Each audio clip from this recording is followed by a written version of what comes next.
Hello friends. Did you know that nearly 80% of those who watch my videos aren't subscribed? If you enjoy the content, I'd truly appreciate it if you hit that subscribe button. It helps a lot. Also, don't forget to leave a like and share your thoughts in the comments. Your interaction not only supports the channel's growth, but also helps these stories reach more people. Thank you all for being here. By the way, where are you watching from? Let me know in the comments. I remember the first time I felt the dark press against me so hard it almost crushed my ribs. It was April 12th, 2021, just past midnight when dispatch keyed my headset with a silent alarm at a decrepit farmhouse on County Road 47. I eased the cruiser over loose gravel, each stone crunching under the tires like muffled screams. The engine cut out, and my breath hung in frozen clouds in front of me. Headlights painted the peeling white siding of the old Miller place in harsh relief. The porch light overhead flickered on and off, its bulb dying enough to cast everything in anxious stutter frames. I sat for a moment, hand tightening on the steering wheel, listening as the radio spit static and then went quiet. No backup coming, just me in that soundless house.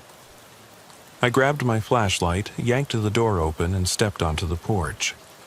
The floorboards groaned under my weight, and somewhere inside, the wind rattled broken window panes. I knocked once, then twice, my knuckles echoing. Nothing answered. My radio crackled when I keyed it. Deputy Monroe to dispatch, reporting silent alarm at Miller's. Checking exterior, no sign of forced entry. My voice sounded too loud in the stillness. I traced the edge of the door frame with my light, spotting claw marks, old, dried, and a smear of something brownish on the wood. Heart rate ticked up. I pushed the door. It swung open on rusty hinges. Inside, furniture lay overturned, dusty and rotting. I flashed toward the kitchen, cupboards ajar, a skillet upside down on the floor. My boot slid in something wet. I looked down.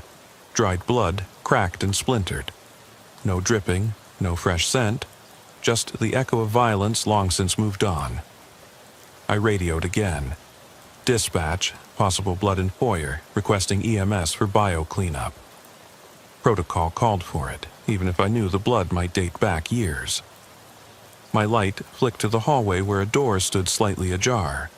Beyond, I saw a small alarm panel mounted on the wall. Its screen cracked and dark. A broken buzzer, wires dangling.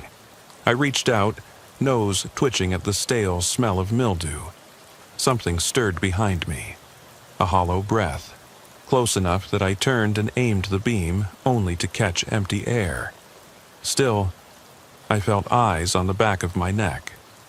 I eased backward, closed the front door, and locked it. Never found an intruder. Never found fresh prints. Just that hollow sense that I'd been watched, maybe hunted. I left the scene with more questions than answers. My heart still thudding loud enough to shake the car.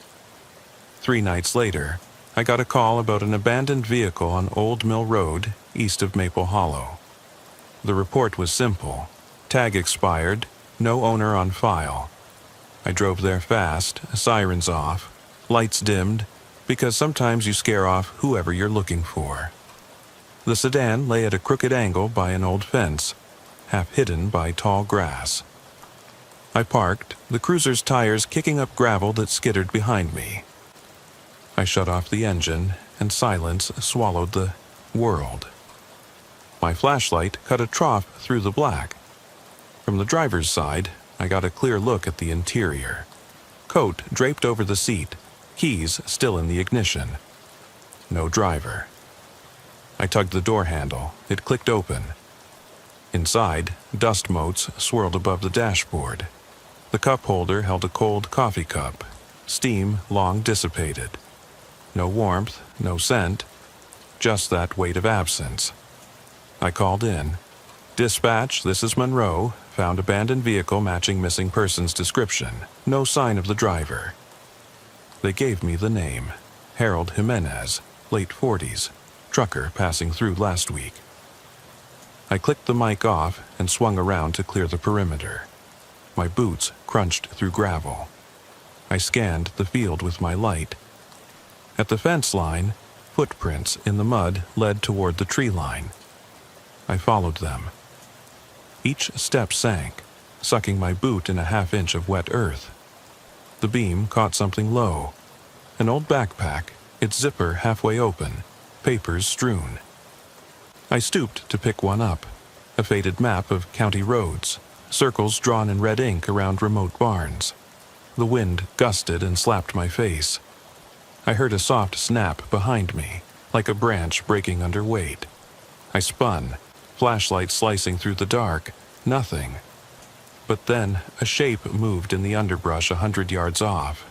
No glow of eyes, just a dark silhouette melting among the trunks. I radioed backup, calling for a K9 unit. By the time they arrived, the prints behind me were gone. The trees stood empty, and the night held its breath. I tried to shake it off, but the black has a way of seeping under your skin. That same week, I followed a tip about a trucker who vanished from the county rest stop on Oak Ridge Road. I found his rig parked under a flickering neon lamp, its red and blue tubes sputtering like a half-dead siren. The driver's door wide open. I shone my light inside, jacket on the seat, wallet on the console, coffee cup on the dash with frost creeping across the rim. No driver. I called his name. My own voice cracked. Outside, wind rattled the trailer doors. Thunder grumbled in the distance. Rain began to spleen against the windshield. One drop at a time, each tap a warning. I stepped out into the lot. My boots felt heavy, like wading through sludge. I circled the cab, scanning with the beam, and found footprints leading to a nearby storm drain covered by a rusted grate. I knelt, pried the grate loose. My flashlight caught on a single bare footprint inside, toes caked with mud, pointing toward a tunnel I wasn't about to explore alone. Radio crackled. Backup 2 minutes out. I covered that tunnel's mouth until they got there. When I left, the wind had wiped the tracks clean, and the rain fell harder. On a night when I thought no call could top that, dispatch sent me to Jensen Lane. A farmer reported footsteps in his old tobacco barn. I pulled up to find the porch light on and the owner on the steps, pale as death. "He's in there," the man said, voice trembling. I heard him. I kicked off my boots and followed him in. The barn smelled of manure and mothballs. Hay lay scattered, broken bales torn open. I heard that breath again, ragged, too tired to be animal. I aimed my light at the loft ladder. Every rung groaned when I climbed. Up top, the beam swept across old feed sacks and a workbench. Fresh footprints, size 10, heavy and deliberate. They led to a patched wall where boards were pried loose. I shone my light into the gap. Nothing but black so deep it felt alive. My radio hissed. Dispatch asked for a status. I whispered, "Nothing visible. I want a flashlight team out here." The farmer's eyes were wide, reflecting my beam. When I climbed down, I sensed movement in the corner of my vision. I spun. Empty hay stalls. No intruder. Just the echo of my own feet. By the end of that week, I couldn't sleep. Coffee stained my uniform and gums. The steering wheel felt like iron in my palms each time I drove dark roads. Every silent alarm, abandoned car, missing trucker, or strange barn call stitched together in my mind like a rough map leading nowhere. I replayed each moment. What I saw, what I missed, what I heard in the black that might not belong to the night. The county felt smaller, as if the miles of cornfields and farmhouse lanes were closing in on me. And somewhere out there, beyond my flashlight's reach, something watched and waited. I climbed back into the cruiser with my chest pounding so hard I thought it might crack a rib. Rain plastered my uniform to my skin, and the dashboard clock glowed 1:27 a.m. Dispatch had gone quiet after I called in the storm drain sighting, so I eased the car onto County Road 12, headlights cutting through sheets of water. My mind replayed the barn loft again. Those footprints leading into darkness so thick I could almost feel it pressing against my chest. I mashed my foot to the gas, desperate for warmth, desperate to outrun the feeling of being watched. By the time I hit the junction with Old State Highway 99, lightning split the sky, and thunder rattled the cruiser. Ahead, an abandoned service station loomed, its pump island sagging, glass panes shattered. I flicked on my interior light, checked my pistol's hammer in the holster, a habit I couldn't break, and stepped out. Gravel crunched under my boots as I approached the old payphone beside the pumps. The handset dangled on its cord, swinging in the wind. I reached out and touched it. The plastic was sticky, coated with decades of grime. Nothing rang through if you dialed 911. I let the handset drop and swept my flashlight across the storefront, finding a gaping hole where the door once stood. The broken threshold beckoned. I sighed and radioed, "Monroe," requesting K9 at service station on Highway 99. Possible trespasser inside. Footsteps answered from within, soft, deliberate. My light flared across overturned chairs and a toppled display of dusty soda cans. Rainwater leaked through the jagged roof, pooling on the tile floor. I edged forward, pistol out, voice low. "Sparrow County Sheriff's Office. Come out with your hands where I can see 'em." Silence answered, thick as tar. Then, from the back room, a squeal of metal ripping free from hinges. I spun, flashlight beam slicing the darkness, only to catch the far door swinging behind a shadow, darting past. I squeezed the trigger guard to my hip, heart vaulting. "Show yourself," I called again, louder. My voice trembled, swallowed by the cavernous interior. Footsteps retreated deeper into the station. I hesitated. Should I follow alone? Dispatch still had no response. Backup, ETA, 3 minutes. I cursed under my breath, holstered my gun, and crept after the sound. The back room smelled of gasoline and mildew. A rusted shelving unit lay on its side, cans of oil strewn like fallen soldiers. My boot nudged something soft, an old coat, half buried under boxes. I bent, flicked it away, and revealed a bloodstain dark as night. No screams, no struggle, just the stain. My pulse slammed in my ears as I radioed, "Dispatch, I've got blood inside. Backup, hurry."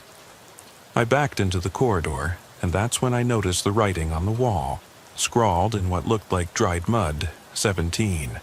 All caps, jagged letters. A chill stabbed my spine. 17 what? 17 calls? 17 lives? The rain outside drummed against the roof like a countdown. Minutes later, the K9 unit arrived. Deputy Carter and his German shepherd, Rocco. The dog slipped its leash, nose twitching, tail low. We moved in tandem, me calling rooms, Carter and Rocco covering corners. Rocco's hackles rose in the back office where crates lay stacked floor to ceiling. The dog whined, scratching at the wood. Carter pried a board loose. Behind it, a narrow crawl space climbed into pitch black. Rocco's growl cut the silence. Carter shone his light inside. Nothing but damp earth. Then Rocco lunged forward, claws scraping. We followed him in, squeezing through tight opening. The crawl space widened into a low chamber carved from concrete. Cold walls slick with moisture. My breath fogged the beam.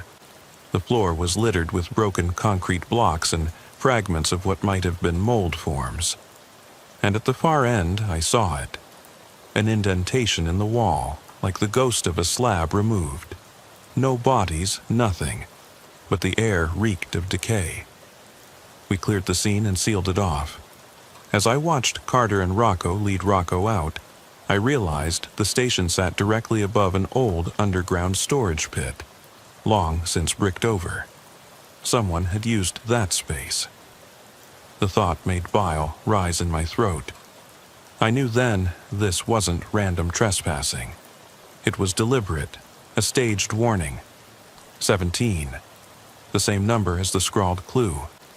And whoever left it wanted me to find something else, something darker. I climbed back in the cruiser, rain still hammering the roof. The station's flickering sign lingered in my mirror. Service station. Half the letters burnt out.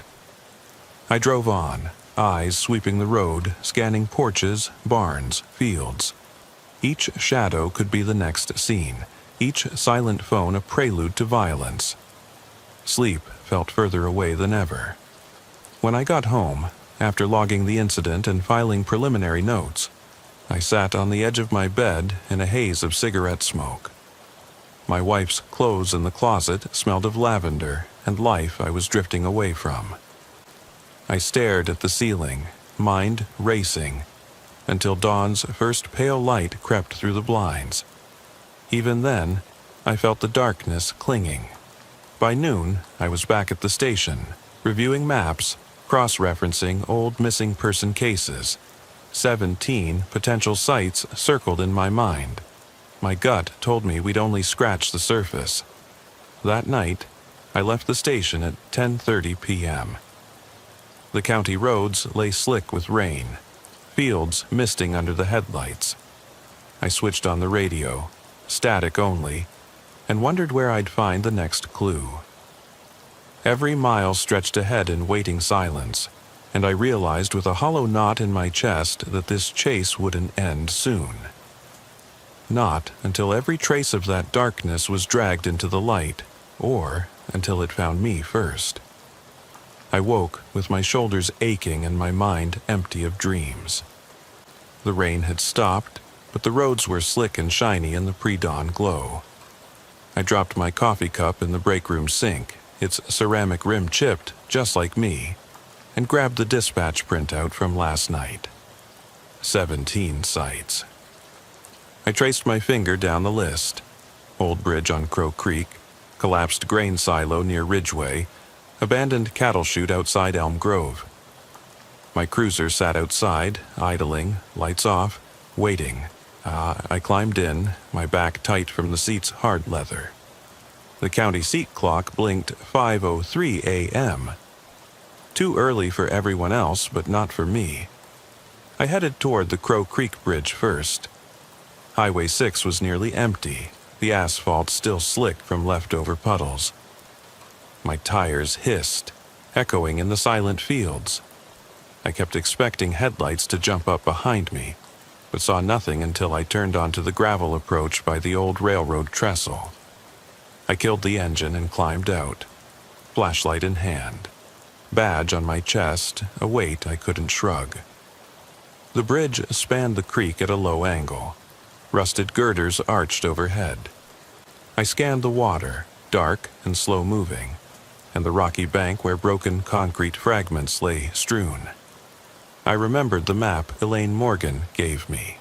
7 more sites, but she said 17 total. That number haunted me. 17 had appeared scrawled inside the service station. Not blood or mud, but something fragile. And I still didn't know what it meant. Now, I wondered if these sites were numbered, each a chapter in a story I hadn't fully heard. I climbed down the bank, boots slipping on wet stones. My light found a rectangular stone slab, half buried in the creek bed. It looked too regular, too placed. I crouched and ran my fingers along the edge. Rough concrete, chipped and pockmarked. I tugged at it. It shifted enough to reveal a dark cavity beneath. My heart hammered. I radioed dispatch. Monroe, possible slab under Crow Creek Bridge. Need forensics. I heard the click of the mic, but no answer. Backup still stretched hours behind me. I balanced on a jagged rock and pried at the slab with my flashlight handle. The cold water lapped at my calves. Finally, it budged enough to slide free. Underneath lay nothing but tangled roots and silt. No body, no form. Just the squeezed space where something might once have rested. I ran water from my sleeve over the slab's surface and noticed faint impressions on the bottom. Letters, perhaps? I couldn't make them out in the dark wet. I slid the slab back and climbed up the bank, my mind racing. If there was a carving, it might tell me where to look next. But by dawn, I needed to be at the collapsed silo, another site marked. I drove toward Ridgeway, the rising sun burning off fog. The silo sat on a deserted dairy farm. Its roof sagged in like a deflated balloon. A faded sign warned private property, but all the paint flaked away. I parked under the broken neon of the farmhouse sign. Only the letters RIDW remained. I grabbed my gear, flashlight, evidence kit, camera. My partner, Deputy Carter, was on vacation, so it was just me. I hated solo runs, but these were special. Something pushed me forward. The need to find answers before this darkness swallowed more of me. I circled the silo's base, my light casting long, trembling shadows. The concrete walls were fractured, large cracks spiderwebbing up to the eaves. At the foundation, I saw a triangular slab set at an odd angle. Kneeling, I brushed away mud and straw. The slab was smaller, maybe 2 feet wide, sealed flush with the ground. I pried at a corner, my fingers cut on rough edges, then popped it loose. The opening revealed a shallow pit lined with steel rails once used for conveyor belts. Inside lay debris, rusted chains, splintered wood, and a single leather glove. No body, just the glove. It was men's style, well made but old, its wrist strap still functional. I imagined someone wearing it, crawling down here, moving something heavy. I bagged the glove, labeled it as evidence, then swept the cavity with my light. In one corner, the beam caught a narrow crack in the sidewall. I crouched, dust motes dancing in the beam, and saw a tiny handprint cast in relief, tiny because it was crude and small, like a child's. My breath hitched. I felt the blood drain from my face. A child's hand pressed into the concrete when it was setting. Alive. Still no body, but a silent witness frozen in time. I closed the pit, resealed the slab as best I could, and backed away, heart pounding so hard I could hear it in my ears. I drove onward, pants soaked with creek water, glove bagged in the console, handprint image running through my head. The missing person files I pulled up on my laptop, leaning against the passenger seat, revealed a decades-old disappearance. A 9-year-old boy vanished from this area in 1996. His case went cold after weeks of searches. Could he be one of the 17? I cursed aloud, the words lost under the hum of the engine. I typed a quick note to dispatch, requesting any cold case files matching children. They'd call back in an hour. I didn't wait. Next was Elm Grove, the cattle chute. Elm Grove Road felt endless. The sun climbed higher, but my mood darkened. I parked by the corral, stripped of paint, its metal bars tangled in weeds. I suited up with gloves, flashlight, mirror for peeking under structures. Something about the chute's shape suggested a place to hide bodies. Its holding pen sealed by sliding doors. I slipped inside the first pen, floor thick with manure, the air sweet and acrid. I climbed over the pen's side and scanned the ground. Mud cracked in hexagonal patterns where water pooled. I swept the beam over the walls. Scratch marks and spirals like someone had clawed at the metal from inside. I looked around, then went to the adjacent pen. Its sliding door hung off its track. I ducked under, chest low, and crept into a narrow gap between the intact wall and supporting beam. The beam was rotten at the base. I shone my light down. A shallow trench ran beneath, filled with loose earth. I knelt, ran my hands through the soil. It gave way easily, like fresh fill. I remembered the map's note. 7 sites around the county, 17 total bodies. This is one. I dug with my bare hands, earth cold and wet, until my fingers scraped metal. My knife freed a small cover plate at the trench's end. I pried it and saw inside the darkness. Packed dirt and rusted hinges for a vault door. I cell-lit the cavity. In the beam, I thought I saw shapes. Nothing clear. Another mound of dirt fell as I moved to get a better angle. No body, but footprints. Adult size, multiple, leading out of the trench toward the south corral, then disappearing into tall grass. I sat back, catching my breath, my mind roiling. The chute wasn't a burial site. It was a staging ground. Victims brought here, held somewhere else. The blood, the concrete forms, Egan's methods. But why move bodies so often? Why tease discovery with clues but leave the slabs empty at these locations? I recorded everything. Footprints, scratch marks, the handprint at Ridgeway, the hidden vault. And I felt it again, something crawling on my spine, a presence behind me. I spun, but saw only sunlit grass waving in the breeze. The county was waking up, birds sang, tractors rumbled in distant fields, and still I felt alone. I knew then I was chasing shadows. Egan was dead, Morgan was in custody, but someone was playing a game. 17 clues left. My radio crackled, dispatch calling. I answered, voice rough. Monroe. They had files on the missing boy, age 9. They sent them to my tablet. I checked the name, Samuel Calloway. Vanished 1996. No body, no closure. I tapped the entries, compared the boy's measurements to the handprint. It matched. I closed the chute, sealed the panel with caution tape, and climbed in the cruiser. My heart felt heavy, like I carried that child's memory in my chest. I drove away, eyes on the rearview mirror for headlights that never came. Ahead lay 10 more sights, and I had a sinking feeling I wouldn't make it through them all. I can't shake the way my heart rattles against my ribs when the world goes black. And that night, the sky was blacker than anything I'd ever seen. I pulled onto County Road 82 just past midnight and killed the headlights before the narrow stretch of pavement dipped into swampy marshland.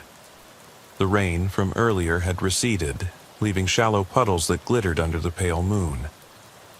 My cruiser idled with the engine's steady hum. I thumbed the radio off, though dispatch remained silent. Backup would never arrive in time if things went south. I stepped onto the slick pavement, boots smacking wet asphalt. The swamp air clung, thick with insects that drummed their wings. I felt their tiny bodies brush my neck like warnings. I walked to the edge of the marsh, flashlight beam pressing into dark reeds that slithered in faint wind. Under the beam, the water's surface broke into ripples as something shifted just beyond sight. I froze, breath caught under my ribs. My light traced a circle, mud-caked logs half submerged, broken cattail stalks flexing. A sudden splash, soft, deliberate, made me spin. No flashlight there, only silence. I clicked the mic. Monroe to dispatch. I'm at County Road 82, Marshlands, hunting for an old site marked on the map. No answer. I tapped the mic off and crouched to inspect muddy footprints pressed into the edge of the road. The prints were size 9, deep and elongated, leading from the asphalt into the reeds. The edges of each toe imprint were blurry, as if dragged. I followed them into the reeds, flashlight headlamp strapped to my forehead. Water lapped against my calves. The beam caught broken yellow police tape tangled in roots, a remnant from some long-forgotten training exercise. I tugged at it, the plastic ribbon tearing, and pressed on. The prints led me to a half-sunken concrete marker, green with moss and algae, inscribed only with the faintest outline. Site 3. My chest clenched. This wasn't on Morgan's original map, which listed only 7 sites. Someone added more. I knelt and swept mud away with gloved fingers. The marker had a cavity at its crown, a shallow recess. I shone my light inside, a single metal key, small and rusted, its shape nearly indistinguishable under grime. I lifted it out, tucking it in my pocket. Then I heard it. A low groan, resonant, coming from the water. I turned slowly. The beam caught a pale shape bobbing halfway beneath the reeds. A slab of broken concrete, 6 feet long, the edge jagged. I waded toward it. The water rose to mid-thigh. I pressed my shoulder against the slab and shoved. It slid free with a groan of shifting sediment. Water surged out, swirling around my legs. Under the slab lay nothing but silt and tangled roots. I eased back, chest heaving, and stared at the slab's underside. Rough impressions etched deep into the concrete. A series of symbols, circles, lines, and a crude drawing of a human form bound at the wrists. This was someone's message, or warning. There was no body, only that dreadful message frozen under moss. I climbed from the marsh, soaked to the waist, and sat on the cruiser's hood, flicking the key between thumb and forefinger. Why a key? To what lock? I thought of the cabin on Jensen Lane. No body, but footprints in the loft. Of the service station. 17 scrawled. Now, Site 3, plus symbols speaking a language I didn't understand. Whoever orchestrated this left breadcrumbs, but no graves. Each site a riddle. Lightning flashed overhead, followed by thunder's long peal.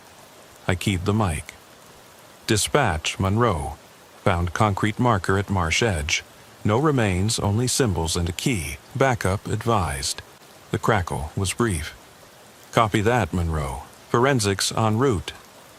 I clicked off and watched distant headlights race along County Road 82 toward me. 2 cruisers and an unmarked forensics van. I waited until their beams painted the marsh, then climbed in and drove off toward Ridgeway Silo. The silo loomed as the sun dipped below the horizon, slender towers scrawling shadows across an empty field. I parked 50 yards back, leaving lights off. The key burned in my pocket. I grabbed my flashlight, holster torch, and evidence bag for the key. Each step across cracked concrete pavement felt hollow, like walking on a buried grave. The silo's base was cracked in a long diagonal fracture, half open, revealing silence inside. I pried at the broken section until it gave way, metal rebounding with a dull clang. I slipped inside. The air was stale, heavy with rot. My flashlight caught on rusted railings and rotted wooden planks from an old conveyor system. I climbed a short ladder to the mix room, its ceiling low, walls stained a sickly gray. In the far corner lay a circular hatch in the floor, sealed by a wedge of corroded steel. I set the key on the hatch, fitting perfectly into a key-shaped indentation at the center. Heart hammering, I turned it. The hatch shuddered and sank an inch. I knelt and shoveled aside debris until it rose enough to slip through. Below was a narrow tunnel.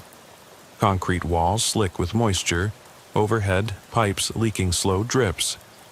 The beam caught pigeon droppings and clumps of hair stuck to the floor. I slipped out of the silo into the tunnel, kneeling low. Each drip sounded like a ticking clock. Somewhere ahead, a faint hiss, like air escaping through a pinhole. I shifted my light. The tunnel widened into a small chamber with a circle of stones in the center. No slab, no bodies. only an empty ring of standing stones that looked carved from the same gray concrete as the silo. Each stone bore the same symbols I'd found at the marsh marker. In the center lay a puddle of black liquid. Oil, maybe, but it rippled with a breeze I couldn't feel. My reflection shimmered, broken, across the surface. I reached out a hand, but froze, seeing something under the oil, a handprint, adult size, soaked into the mud beneath. I jerked back, fumbling for my phone to photograph it. The moment I clicked, the lights in the silo above me exploded into brightness, floodlights blinding the tunnel's entrance. I slammed my head against a low ceiling, dropping my phone.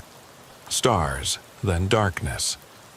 I woke on my back at the tunnel's edge, mud covering my uniform. The hatch above was closed. The floodlights backlit the silo like an altar. Behind me, the chamber was empty. No puddle, no handprint. My phone lay broken, the screen spiderwebbed. The key was gone from my pocket. In its place was a scrap of paper scrawled with scrawling handwriting. You. Found Site 3. Now prove worthy for Site 7. No signature, no explanation, just that challenge. I staggered out and up the ladder, blinking against the lights. The silo doors were locked from the inside. I radioed for help. No response. I pounded on the hatch until the floodlights cut off and a single spotlight illuminated a figure at the top, just beyond my reach. The outline of a man in dark clothes, helmet low, who lifted a hand and disappeared. The hatch swung open, and cold night air swept me into darkness. I ran back to the cruiser, mud slipping under my boots. The world felt smaller now, cramped by unseen watchers and unspoken tests. 17 clues, 17 tests, 17 truths to unearth. Sirens approached far off. I didn't stop. I drove toward Elm Grove as headlights spilled through my windshield. My mind churned. Site 7. I had no map, no guide, only restless certainty that I was being herded deeper into something monstrous, something I might never escape. And in the rearview mirror, I saw headlights flicker and vanish into the night's black maw, leaving me alone on the road again. I drove on until the highway swallowed me in its black ribbon, my mind and body numb with exhaustion. Every muscle in my back ached, every inch of me stiff from crawling through tunnels, wading marshes, kneeling at abandoned silos. I switched off the radio, convinced it would only jar me back into the worst parts of the night. I followed my instincts toward the 7th site, the one Morgan had whispered about just before she slipped into unconsciousness at the jail infirmary. She'd told me, under the old Hollowbrook water tower, that's where it all began. Now I was peeling off Highway 12 onto a narrow county road, shoulders of gravel dropping into fields alight with fireflies. The tower loomed above, tall, skeletal, rust spotted against the starless sky. I parked where the ground rose in a gentle hump, the tower's base just 50 feet away. My boots crunched across soaked grass. Each step felt slower, heavier. I passed beneath the steel legs, their rivets like eyes watching. I raised my flashlight and swept its beam across the concrete walls. Graffiti, names and dates scratched into the surface, some barely legible.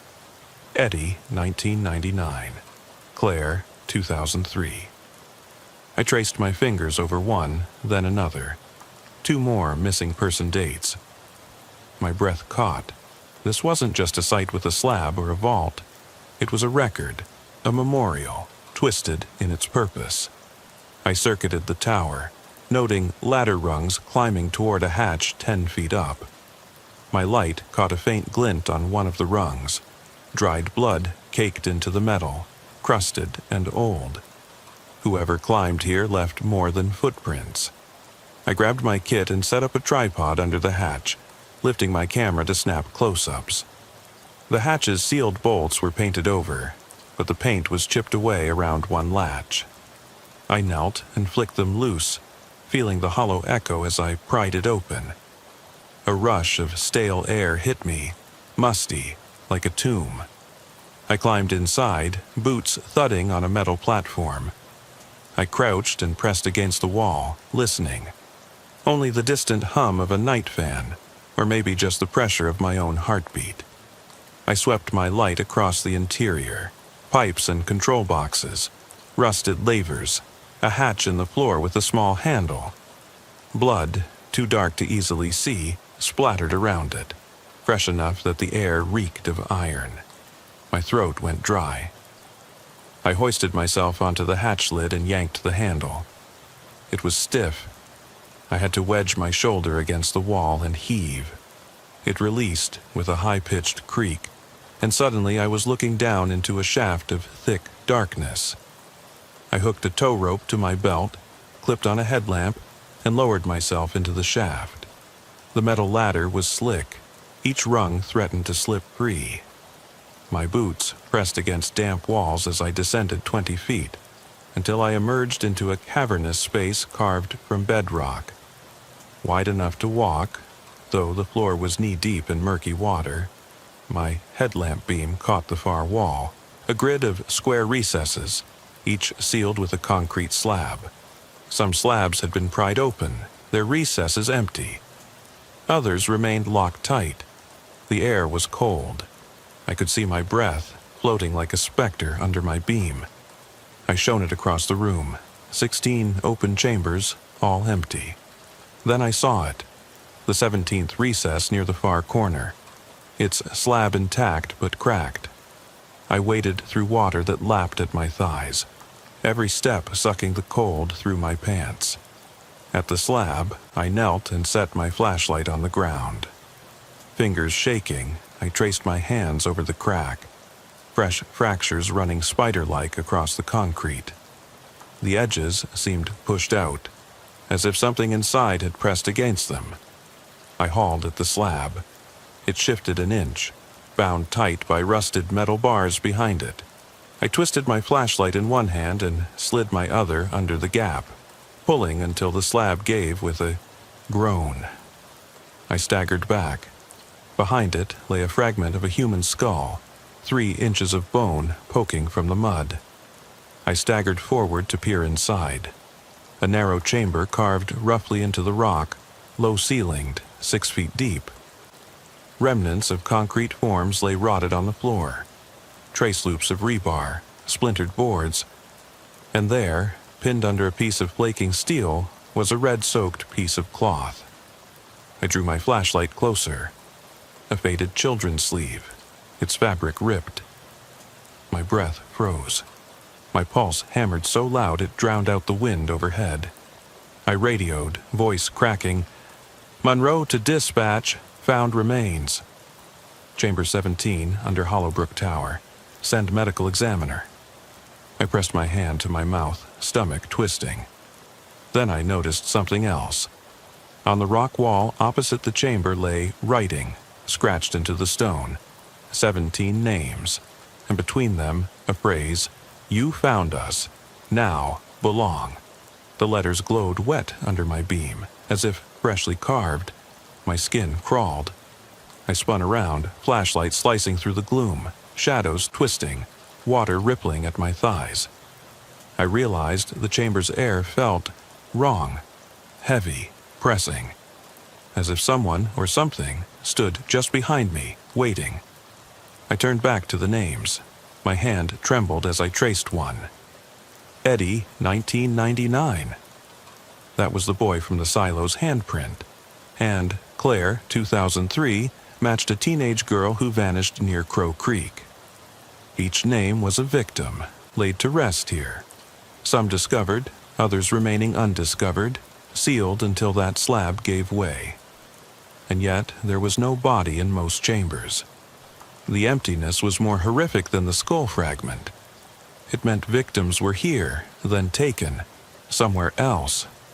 Behind me, a slow scrape echoed off the stone.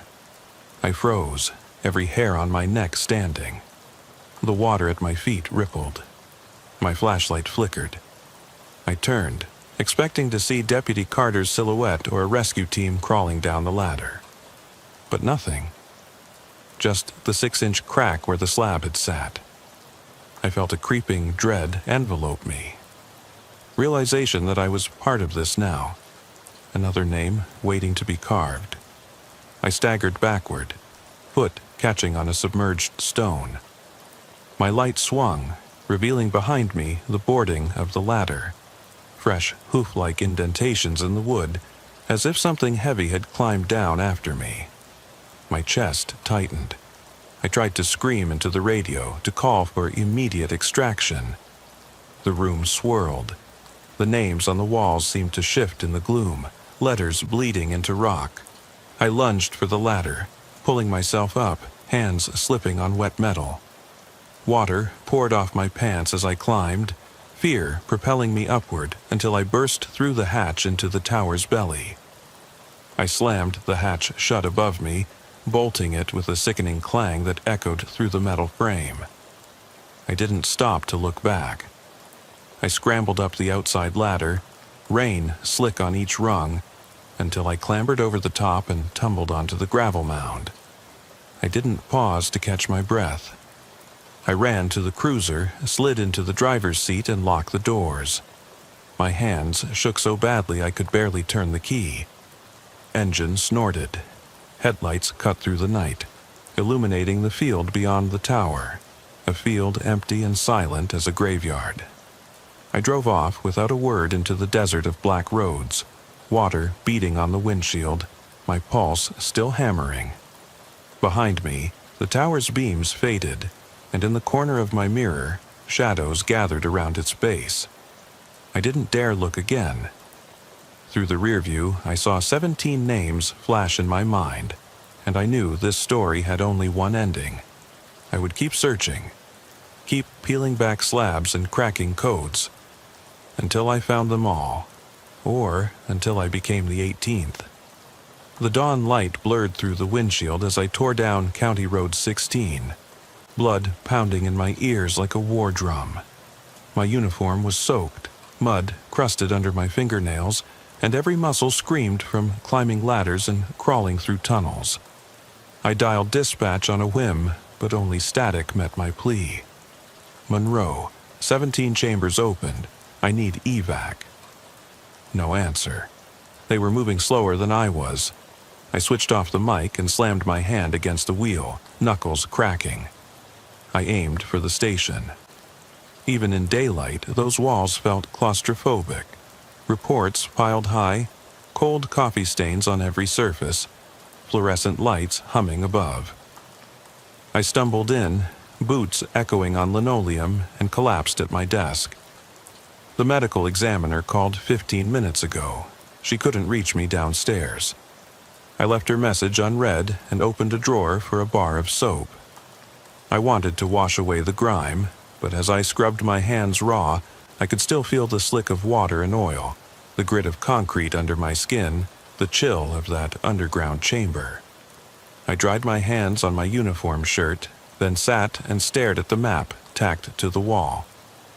Red circles, now 17 in all, 6 discovered, 11 still waiting. I traced a circle with my finger, an old grain elevator outside Benton. It was unvisited, unmarked until Morgan's map, but I knew I would go. I needed to finish this. My radio crackled behind me. Carter calling. I ignored it, gathering flashlight, evidence kit, camera. My reflection in the window looked hollow. Eyes sunken, jaw tight. I looked older than my 42 years. By midnight, I was at the Benton elevator. Silver moonlight glinted off the metal framework. I parked on the road, heart still thumping. The elevator's door hung open, blackness yawning inside. I flicked on the beam and stepped across thresholds. The floor was littered with grain husks and broken boards. My boots sank into them with each step. I climbed a rusted staircase to the top platform, wind whistling through gaps. I followed Morgan's second note. Beneath the big hopper, I found it easily. a massive, cone-shaped hopper. Underneath lay a circular hatch, half hidden by debris. I cleared it and found another keyhole. My pockets were empty. The rusted key from the marsh had vanished somewhere after Site 3. I cursed, knelt, and pried the hatch free with my flashlight handle, the metal groaning. Below was darkness deeper than any I'd known. I lowered myself, chains scraping, until I landed in mud at the bottom. Scanner in hand, I swept the walls. Concrete drip-stained, scratched with teardrop streaks. Ahead, a narrow corridor sloped downward, and water dripped steadily into a channel that ran to a grate far below. I pressed forward, the beam catching shapes, discarded boots, fragments of cloth, lengths of rope. Each a ghost of something that happened here. My ribs ached from bending over. The corridor opened into a low vault carved into bedrock, half flooded. In its center, a slab of concrete lay face up. I knelt, shone my light across it, and saw a word, painted in fading red, Monroe. My name, my own name, spelled out like a marker on a grave. Blood drained from my face. I forced myself to breathe. This wasn't possible. Someone carved it after I came down, or waited here all along. Kneeling, I looked around. Water lapped at my boots as I rose, and I noticed fresh footprints leading to the back of the vault, disappearing under the wall. I moved closer, flashlight shaking, and caught sight of a shallow alcove I hadn't seen before. Inside lay a twisted length of metal rebar, bent into a crude hook. Next to it, a battered radio receiver, wires torn. The radio hummed faintly. On full volume, I hoped to hear dispatch, but the only sound was the corridor's dripping. I stepped back to the slab. My name, Monroe, painted with what looked like dried mud or clay. Someone wrote it here, an invitation or warning. My pulse fluttered when the hatch above me groaned. I looked up to see daylight slipping through the gap, then the silhouette of a figure slowly lowering a hand into view. Pale, slender, gloved in black. My mouth went dry. I took a step back, foot slipping in the sludge, and stumbled. The figure's hand tightened on the hatch rim. They pulled themselves down, dropping beside me with a splash. My light caught their face, shocked me cold. It was Officer Janet Carter, my partner on the service station call. Her uniform soaked, eyes wide. She offered a trembling hand. "Drew, you weren't supposed to—" Her voice trailed off as she slid backward into the wall. I caught her arm. "What the hell are you doing here?" My voice echoed harshly. She shook her head. "They told me, after I found that radio, they said they'd hurt you if I didn't."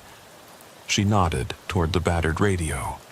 The dial flickered on static. A voice, the same rasping tone from Morgan's prison text, came through, warbling. "We see you, Monroe. You found your name. You belong." Then the line went dead.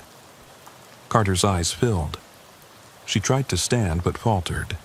I caught her.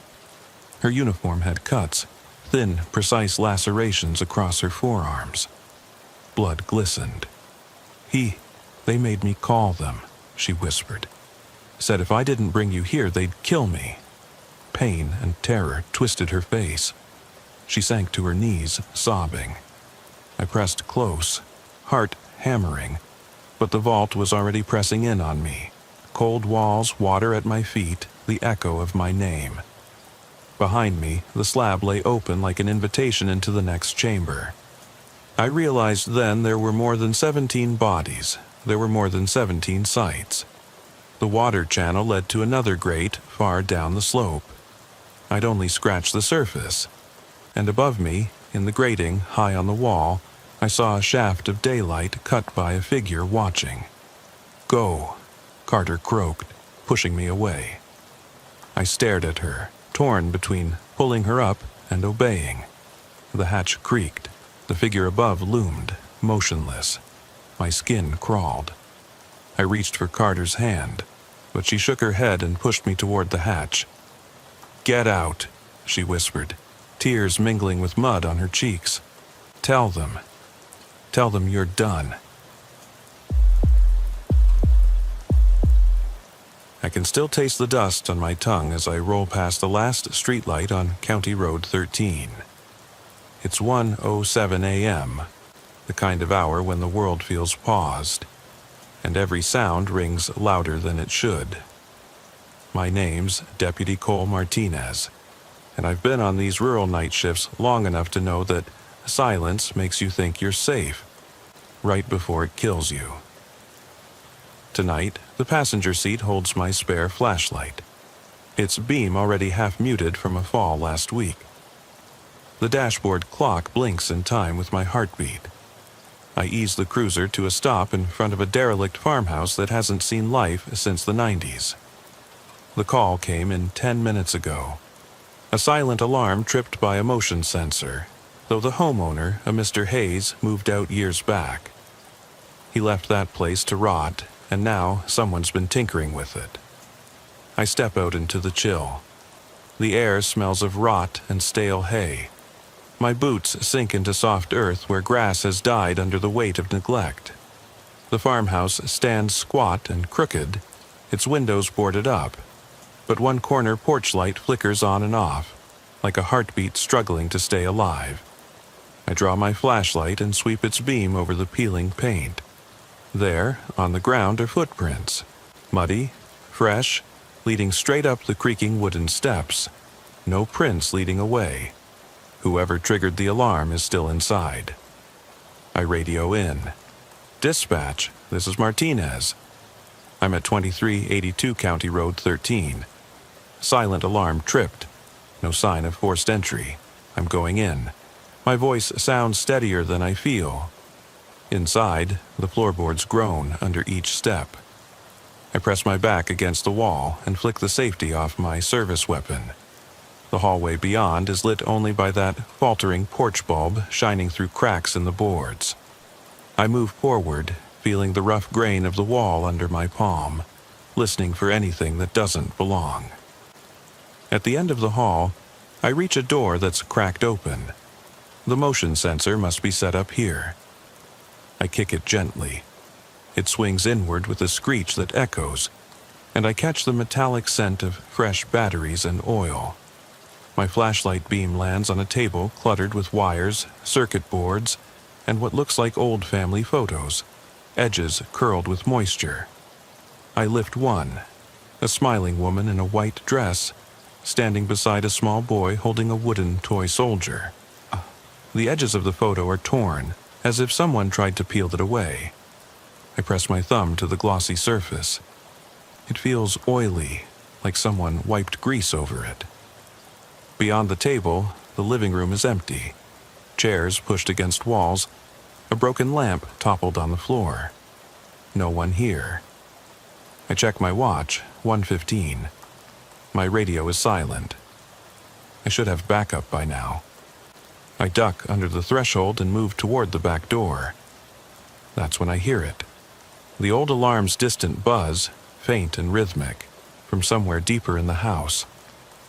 I follow the sound, pausing at each corner, shining my beam. The kitchen doorway shows nothing but an empty sink with a single faucet dripping water onto the stained linoleum. Each drip echoes in the hollow room like a gunshot. I step over a broken chair leg and hear the drip again, but from behind me. I spin, flashlight swinging, but find only the hallway receding into darkness. I swallow hard, taste cold sweat. I wipe my hand across my brow.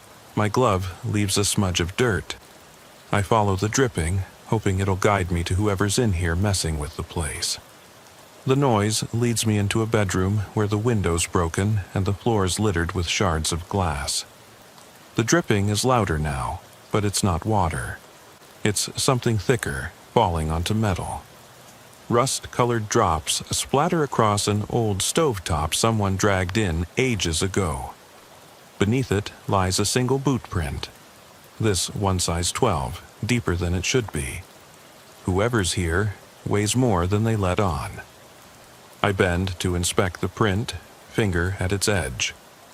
That's when I notice the second print, half a step behind, as if the person wearing those boots shuffled in place. This isn't someone sneaking through quietly. They wanted me to follow. My radio coughs to life. "Martinez, please respond. Are you clear?" Relief, cold and sharp. I answer. "I'm in the old Hayes place. Seems clear so far. Just investigating." The crackle cuts out. I hit the mic again. Silence. Then the tapping starts. Slow. Steady. Like someone running their finger across window panes. I raise my light to the broken window and see a silhouette outside, hunched behind the frame. It stands tall, too tall, easily 6'4", thin, too thin, shoulders sloping.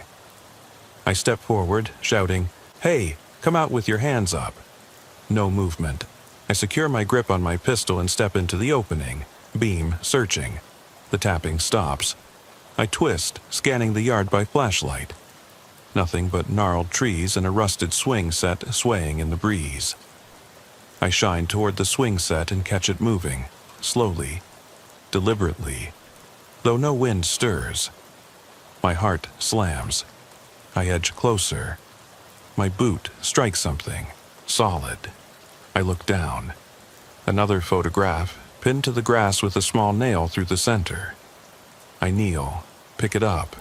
The same woman and child, but this time the image is scratched, eyes blacked out, faces slurred with red streaks, handprints I don't want to think about. I glance up and catch movement at the edge of the yard, just a flash, then gone. I stand, chest tight, and call again, voice rough. "Show yourself, I'm armed." My words feel hollow. The porch light above me flickers faster now, throwing the yard into stroboscopic shadows. In one of those flashes, I see it standing across the lawn. Figure erect, limbs unnaturally long, face blank. It tilts its head to the side, and I swear I hear a whisper carried on the wind. "Deputy." Like a sigh of relief. I squeeze the trigger guard but don't fire. My training tells me to wait, observe, but my heart wants to bolt. Then the porch light goes out, plunging everything into an empty gray dusk. I lift my flashlight to scan. Nothing. The wind dies. The world holds its breath. And then, behind me, a single click, like a door latch snapping shut. I whirled around and saw the back door I entered standing closed, smooth boards across it where none belonged. No footprints in the mud. No sign of how it got there. My radio crackles again, faint. "Martinez?" I click my mic. Somebody's locked the door. I can't get back inside. Silence. I jam my shoulder against the boards. They shudder but hold. I pace, heart jackhammering. The only way back in is through the front porch, where the footprints led me in. I backtrack, boots muffled in mud. The front door stands open now, letting in a sickly glow from the boarded window. I press my palm against the peeling paint. It's warm, as if someone's just touched it. I slip inside again, careful not to step in the broken glass. The living room is empty, but the table with the alarm rig sits in the corner, wires dangling. I scan the dusty floor and spot more photographs, torn halves scattered. I kneel and collect them. Images of empty rooms. Haylofts, garages, storage sheds. Every place I've already checked tonight. My stomach twists. I rise and sweep my flashlight toward the ceiling. There, nailed into a beam, is another photo. A shaky shot of me crouched by my cruiser, spotlight across the hood, radio in hand. Taken tonight. My pulse spikes. I lower my weapon, breathing hard. A sudden crash upstairs makes me jump. I point my flashlight toward the open staircase. Each step is coated in dust, undisturbed until now. I call up. "Redwood County. Anyone up there?" My voice cracks. No answer. The tapping starts again, this time on the ceiling above me, right overhead. It travels slowly across the boards, 1 tap per second. My flashlight beam shakes as I aim, following the sound. Then the tapping stops right above my head. I raise my pistol, feeling every muscle in my arm shake. The floor creaks as I step forward, then silence. I lower the light and look down. On the floorboards is a single word, scrawled in what looks like mud: welcome. My heart pounds so loud I worry they'll hear it outside. I snap a photo with my phone, hands trembling. The screen shows me, my face pale, eyes wide. A final tap, softer this time, from directly behind me. I turn slowly. In the doorway stands that figure, taller than the ceiling, limbs bent at odd angles, head tilted as if peering through a camera lens. I don't remember drawing my weapon. I don't recall shouting. I know I backed toward the stairs, stumbling in panic, tripping over debris, landing hard on my elbow. My radio skitters under my cruiser's seat back at the entrance. I scramble for it, but then I see it step forward into the beam. No movement of its clothing, no shift in dust or fibers.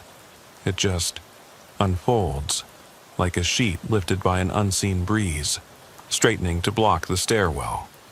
It raises a hand, not to strike, but to wave, slow and deliberate. My breath catches as it speaks in a voice too calm, too hollow. Found you. And everything after that goes black.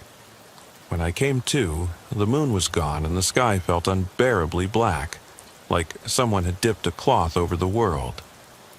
My head throbbed as if someone had pounded a sledgehammer against the back of my skull. I tasted copper, felt damp earth beneath my cheek, and realized I was lying face down in the yard of that rotten farmhouse. My ribs burned where they dug into the ground. I pushed up on my elbows, every muscle screaming, and turned my head toward the porch steps. The front door stood wide open behind me, no boards in place now, as if they'd never been there. I forced myself to sit and slide both hands under me, feeling for scratches or bruises. My uniform was torn, smudged with mud and something darker that I hoped was just soil. I ran a trembling hand through my hair and realized my flashlight was gone. No spare, no primary. Nothing but the empty holster on my hip. The night air cut through my thin shirt, and I shivered, though I felt too exhausted to get cold. I staggered to my feet and reached for my radio clipped to my belt. It was there, but dead, no light, no crackle of static. I clicked the mic button again and again, nothing. No backup, no dispatch, no signal. My chest tightened. The world felt oddly still. Every insect and nocturnal creature hushed. I pulled out my phone, no bars. I opened the camera app by muscle memory and shone its weak glow across the yard. The photos I'd taken disappeared. Even the one I'd snapped of that welcome sign was gone. I swallowed and forced myself forward, gripping the door frame for support. The floor inside was slick with dew, reflecting the pale glow of my phone. I stepped in slowly, careful of broken glass. In the living room, the table with the alarm rig lay dismantled, the wires ripped out, circuits gone. A circuit board scorched the floor. Whoever had this place had no intention of leaving me evidence. I tried the front door handle, locked solid. No keyhole, no latch.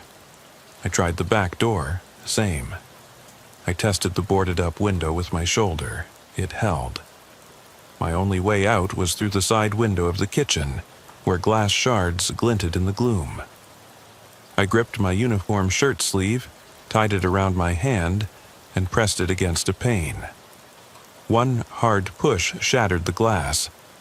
I cradled the edge and slipped through, legs first, landing on my knees in mud. I stood, wincing at a newly forming bruise, and dusted myself off. I scanned the perimeter with my phone's light. No figure, no shape. Nothing but the skeletal trees and the farmhouse looming behind. My pulse pounded so loud I worried someone, or something, would hear it from the woodline.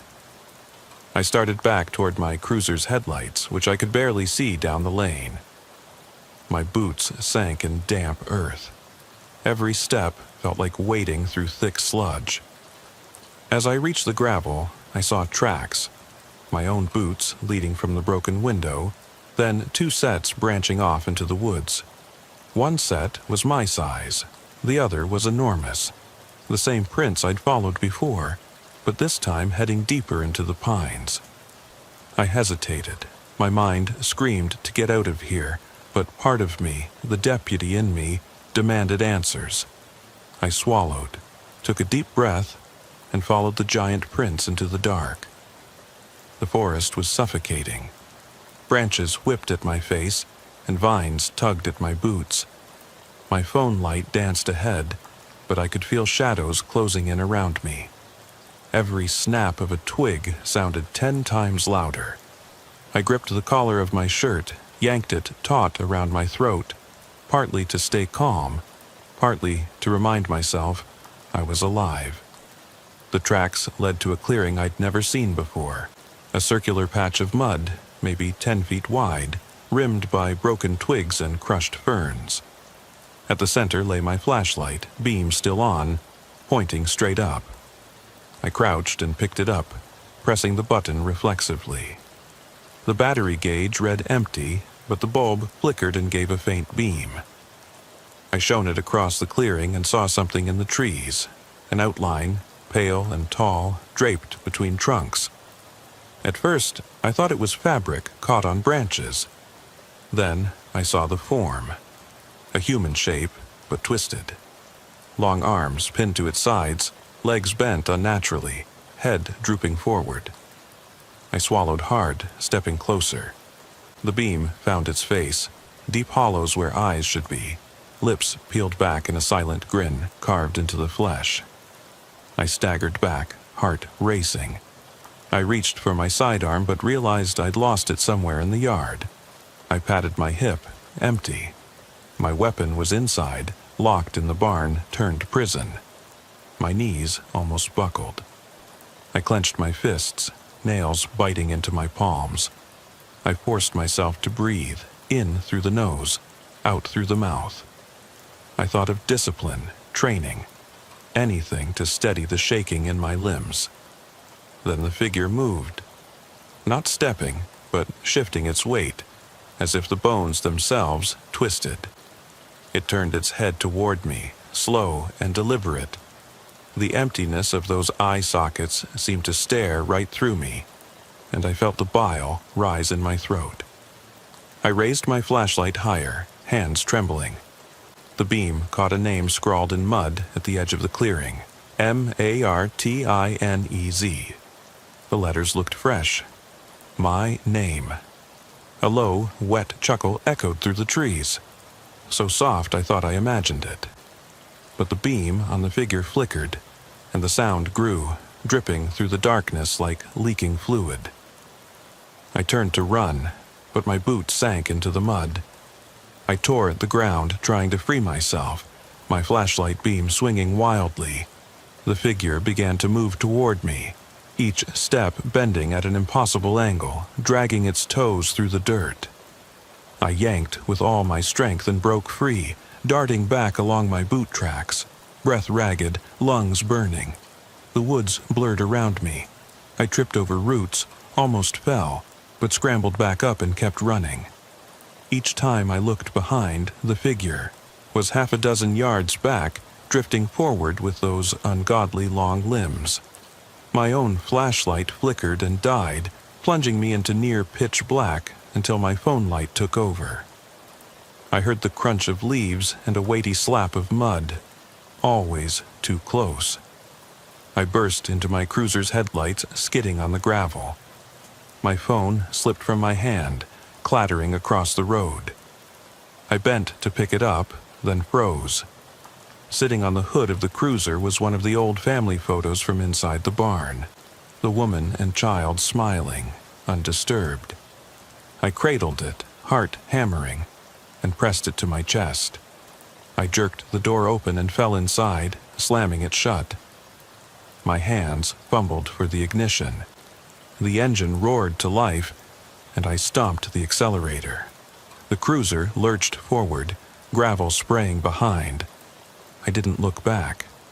I drove until the road spat me out onto Highway 80, lights of Meridian welcoming me, but I couldn't shake the feeling I was being watched. Every sign, every telephone pole seemed to bear those long, dark shadows. By the time I made it back to the sheriff's office, the first blush of dawn was seeping into the sky. I parked in my usual spot, hands trembling so badly I could barely shift the lever out of drive. I sent a terse radio message. I'm safe, in custody of meds, need immediate transport to county hospital. My voice was hollow. The reply came back minutes later, confused and urgent. I dragged myself inside and slumped into a chair at my desk. The evidence board loomed overhead, photos and notes pinned up from every call. I tore the new photo from the packet the dispatcher handed me, my cruiser's hood. Underneath, scrawled in the same muddy script, were the letters Join. As I stared at the word, the memory of that chuckle drifted through my mind. It wasn't a joke, it was an invitation. And I knew, with a creeping certainty, that the night was far from over. I swallowed bile as the fluorescent lights of the sheriff's office blinked overhead. My legs refused to hold me, and I slid from the chair to the linoleum floor. Every ache in my body screamed reminder of the night's horrors. The broken ribs, the bruised side, the memory of that grin with no eyes. I pressed my hand to the cold tile, sliding my weight back until my shoulders hit the wall. My phone lay beside me, screen cracked, but the photo still visible. The word join scrawled in mud across my cruiser's hood. I didn't know how long I lay there. Time smelled of bleach and fear. When I found the strength to stand, I cradled a paper cup of water, shaking so badly I spilled half down my shirt. The ER doctor, Dr. Patel, warned me about concussion symptoms, recommended rest, demanded labs. I nodded, but my mind was already back on that clearing, that laughter, the promise in the word join. I forced each breath, counted heartbeats. 1, 2, 3. They discharged me before sunrise. I shouldn't have been allowed to walk out, but I insisted. Deputy Green intercepted me as I tried to leave, eyes wide. "Martinez, what the hell happened?" I wouldn't meet his gaze. I just shook my head and climbed into my unmarked SUV, leaving notes for a texted report. "Family emergency. Will update soon." By the time the county courthouse clock chimed 7, I was back on County Road 13, standing alone in front of the farmhouse, the early fog curling around my boots. The front door had been boarded up again. Tight this time, no gaps. I tested the boards. They were nailed from the outside, no easy way in. My flashlight flickered on the dashboard. I clicked it in my hand, pointed at the wall, and the beam illuminated fresh graffiti. "You're late." The letters were deep, carved into the wood, like someone had gone over them twice. I ran my finger along each gouge, wet, new. I turned and saw footprints, my own tracks from the night before, leading away, but stamped directly over them were other prints. Huge, 8 inches across, the same oversized boots. They led around the side of the house toward the woods. My ribs protested as I followed. My breaths came shallow, painful. The line of prints ended at a tree with bark scraped away, revealing pale wood underneath. Carved into it were crossed lines, like tally marks. 5 total. I glanced around. The fog thickened, branches dripping dew onto my face. I pressed my jacket collar higher. The clearing was somewhere out there, deeper in the forest. My deputy's training screamed at me to wait for backup, but the deputy in me, the part that needed answers, pushed forward. I plunged into the trees. Roots snatched at my boots. Low-hanging limbs tore at my jacket. My phone's light barely pierced the gloom. Every crack of wood sounded like a gunshot. I tried to move quietly, but my ribs throbbed with each step. After 10 minutes, I came upon the clearing. The muddy circle lay empty, save for a single boot print in the center, size 15, deeper than any I'd seen. And beside it, a photograph face down soiled with mud. Hands trembling, I picked it up. It showed the interior of the sheriff's office briefing room, shot from the vantage point of the doorway. The chairs were empty, the table bare, except for a set of maps laid out. Maps I recognized immediately. The county map with marked points around the perimeter. My breath caught. That photo had to have been taken within the last hour. My phone vibrated in my pocket. It was a text from an unknown number. Almost time. I wiped sweat from my brow. My flashlight caught movement at the edge of the clearing. A thin shape slid between the trees, pausing to let me see its shoulder and the long, narrow arm dangling.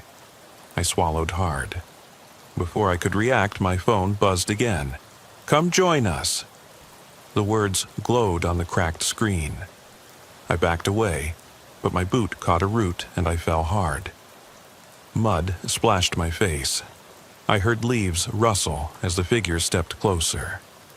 I rolled to one side, planted my feet and scrambled upright, too upright, right into the beam of my own flashlight. The figure froze. My heart galloped. I aimed the beam at its chest, dark fabric, but the shape beneath was unmistakable. Shoulder holster, a radio clipped to the belt, a badge glinting. My breath caught. The figure raised a hand to its ear, mimicking me.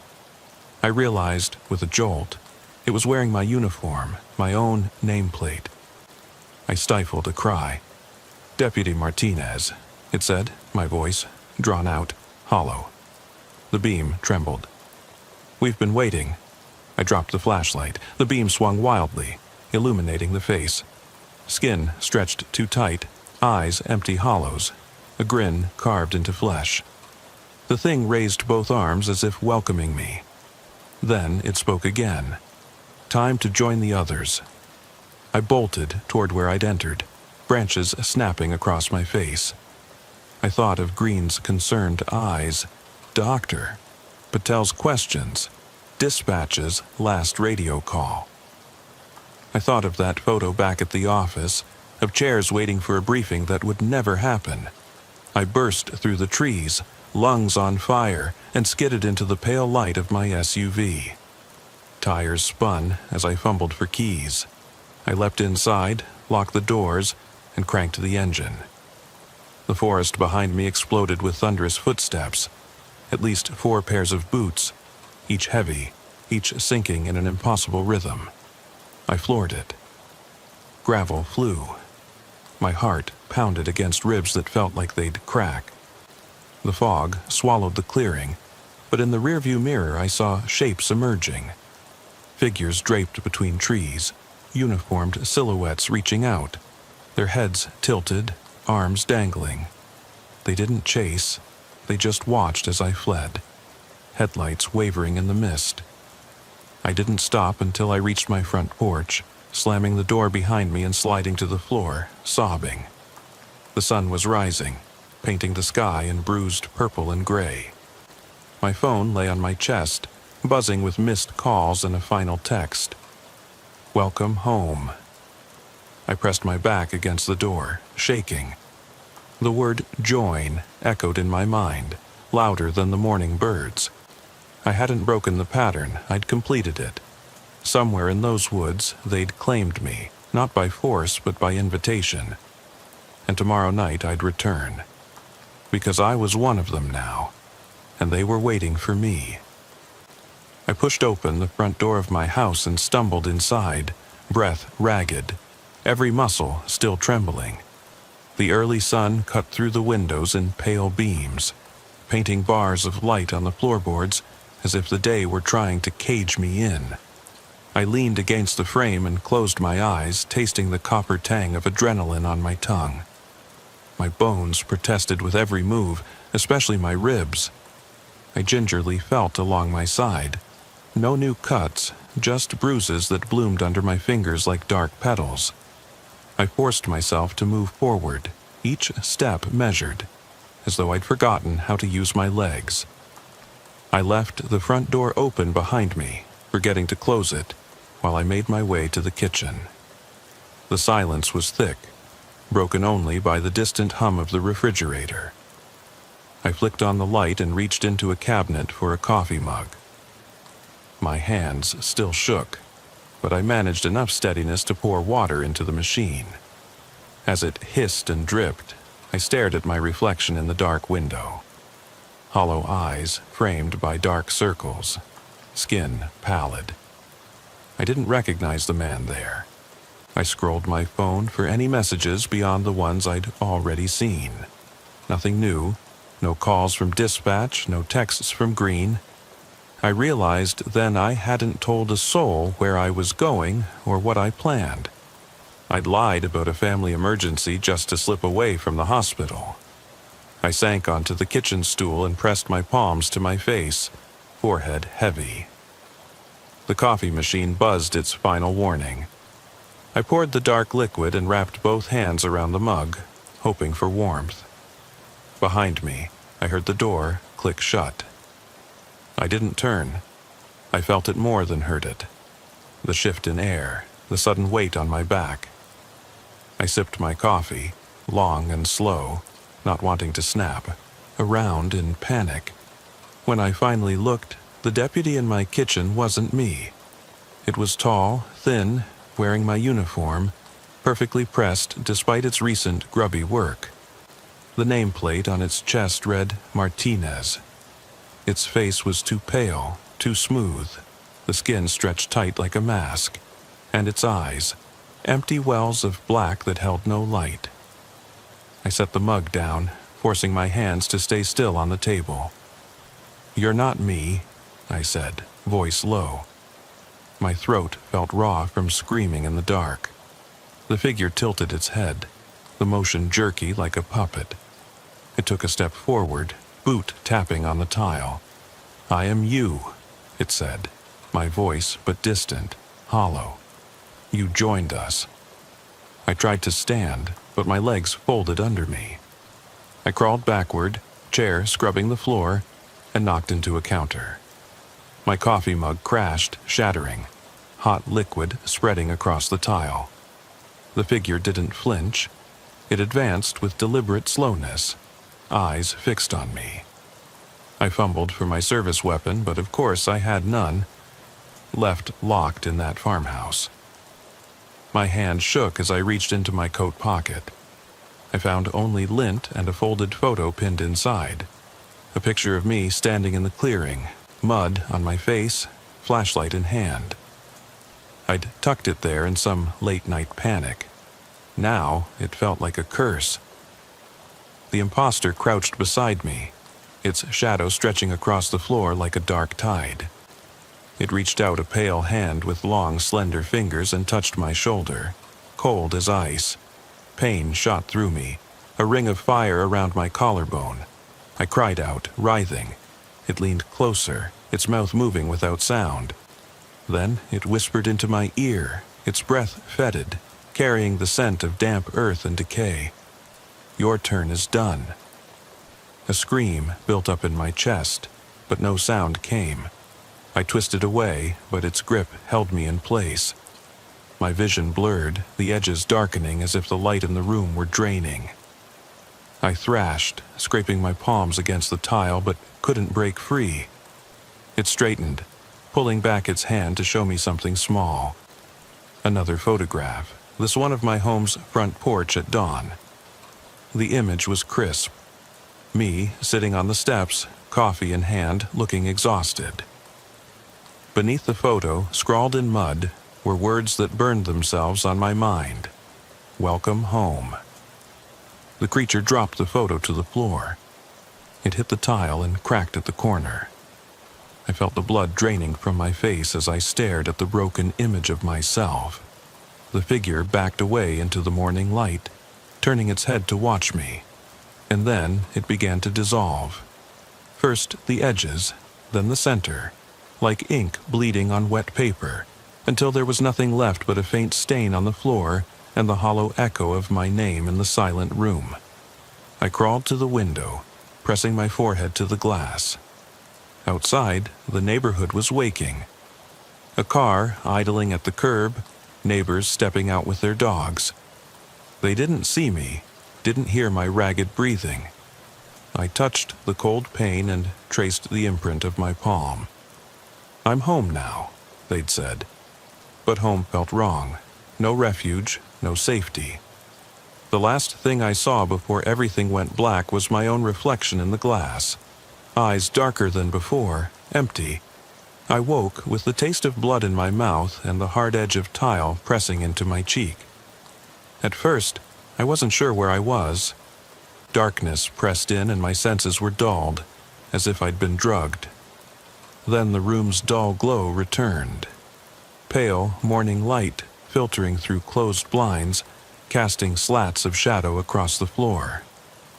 I tried to move, but my arms felt heavy, weighed down, as though tied by unseen ropes. When I forced my eyes open, I realized I was lying on the floor of my bedroom, uniform still on, but the world seemed somehow off-kilter, too quiet, too still. I struggled to sit up. My ribs flared with agony, but my body obeyed. I pressed a hand to my side and felt the sticky warmth of fresh blood beneath the fabric. Confusion blocked my breath. Was this real or another illusion that thing had conjured? I blinked and the room wavered. My nightstand clock read 5:47 a.m., hours before sunrise. A sunrise I shouldn't be seeing. The photograph of me, half buried in mud, lay atop the dresser, face down. I turned to stare at it. My heart hammered when I saw the back. Scrawled in the same thick mud lettering was the word home. No longer a request, but a statement. I pushed myself to my feet, swaying. The hallway outside was silent. I leaned against the wall, breathing shallow. Hallucinations felt real now. I considered calling dispatch, telling them everything, but my radio was missing. I patted my belt, empty, no weapon, no phone. My pocket held only the single, cracked photo of my cruiser hood with "Join" smeared across it. I turned and studied my own reflection in the hallway mirror. Hollow eyes, pale skin, and that faint smear of blood trailing from my lip. I stared until I saw movement behind me. I whipped around, flashlight in hand, except the beam came from the phone screen in my pocket. I checked the time again, 2:13 a.m. The clock on the wall was spinning backward, its hands rotating so fast I thought it might lift off the faceplate. The room groaned, like wood settling under terrible weight. A whisper skated across the air. "Your turn." I froze. The entire house seemed to exhale, and the front door slammed in the distance. Instinct slapped me awake. The clock on the dresser now read 6:21 a.m., ticking normally once more. I blinked, disoriented. My radio crackled behind me. I turned to see it, my radio, glowing green, lying atop the bed sheets. How had it gotten there? I remembered hurling myself into the SUV the night before and speeding away. None of this made sense. I crept into the living room, every step careful. Furniture was overturned. The photo collage of family memories on the wall was torn down, pictures scattered, faces scratched out.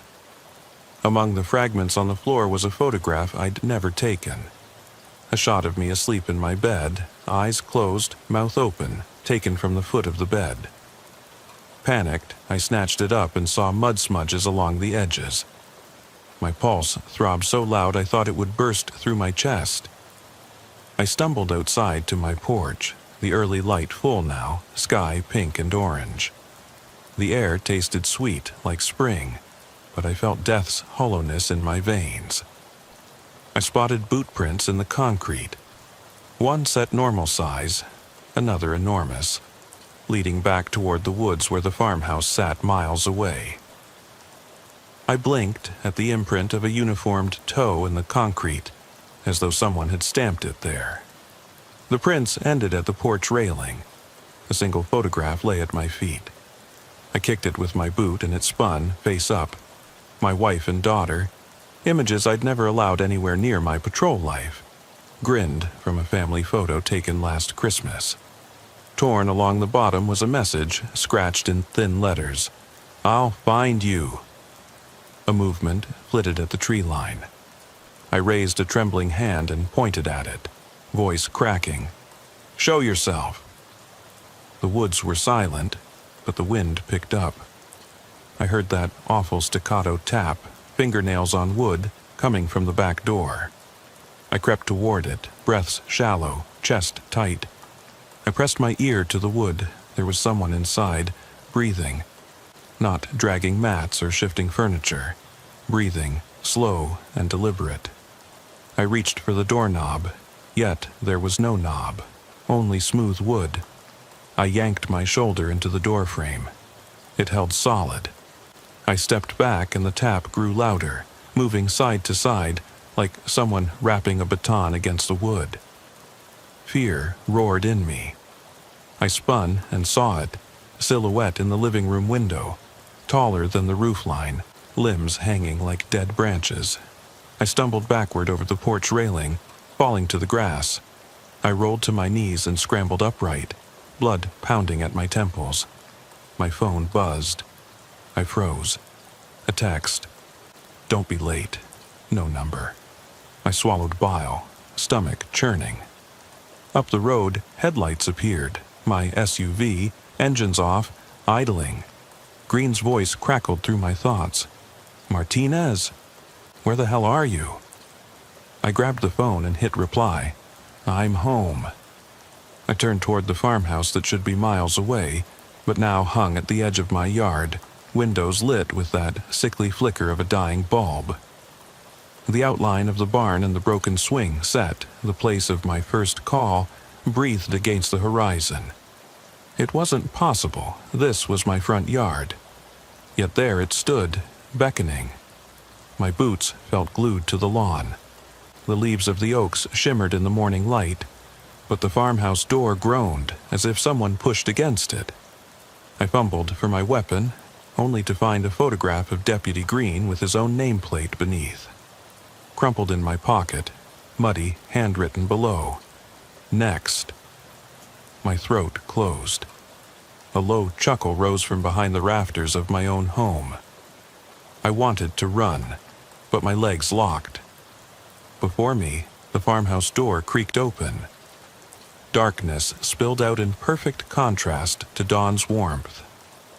And there, just beyond the threshold, stood the figure.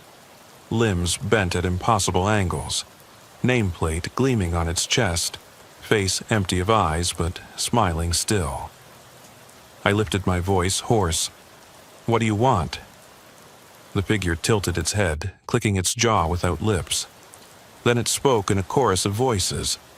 Mine, Green's, and others I barely recognized. "We want you to join us, Deputy Martinez. Come on home." The morning birds fell silent. The light dimmed. I heard my daughter's laughter echo down the lane. The door's threshold beckoned. Safety or death, I wasn't sure. But I knew with gut-wrenching certainty that I couldn't stay. I swallowed the lump in my throat and took a step forward. And then I woke. I lay in my own bed, drenched in sweat, phone clutched to my chest. The clock read 2:04 a.m., the same as the dream. My ribs ached. Morning was hours away. The door to my room stood half open. No farmhouse, no figures, just the pale hallway stretching into darkness. I forced myself to sit up. On the nightstand, face up, was a single photograph. Me in the clearing, mud on my face, flashlight in hand. Beneath it, scrawled in bleeding red ink, were the words, "Now." I dropped the photo and bolted upright, heart pounding. The house remained still, except for the low hum of the air vent. My radio lay beside the bed, powered on, a green light flashing at me. I dared not touch it. I rose unsteadily to my feet, every muscle alert. I crept to the door and peeked into the hallway. Nothing moved. I turned back, and there, standing in the corner of my bedroom, was the figure. Its nameplate glinted. Martinez. It held out a hand, long fingers stretching, the empty hollow of its eye sockets staring at me. And it whispered, with all the voices I'd lost, soft as a lullaby. "Deputy Martinez, welcome home." I screamed.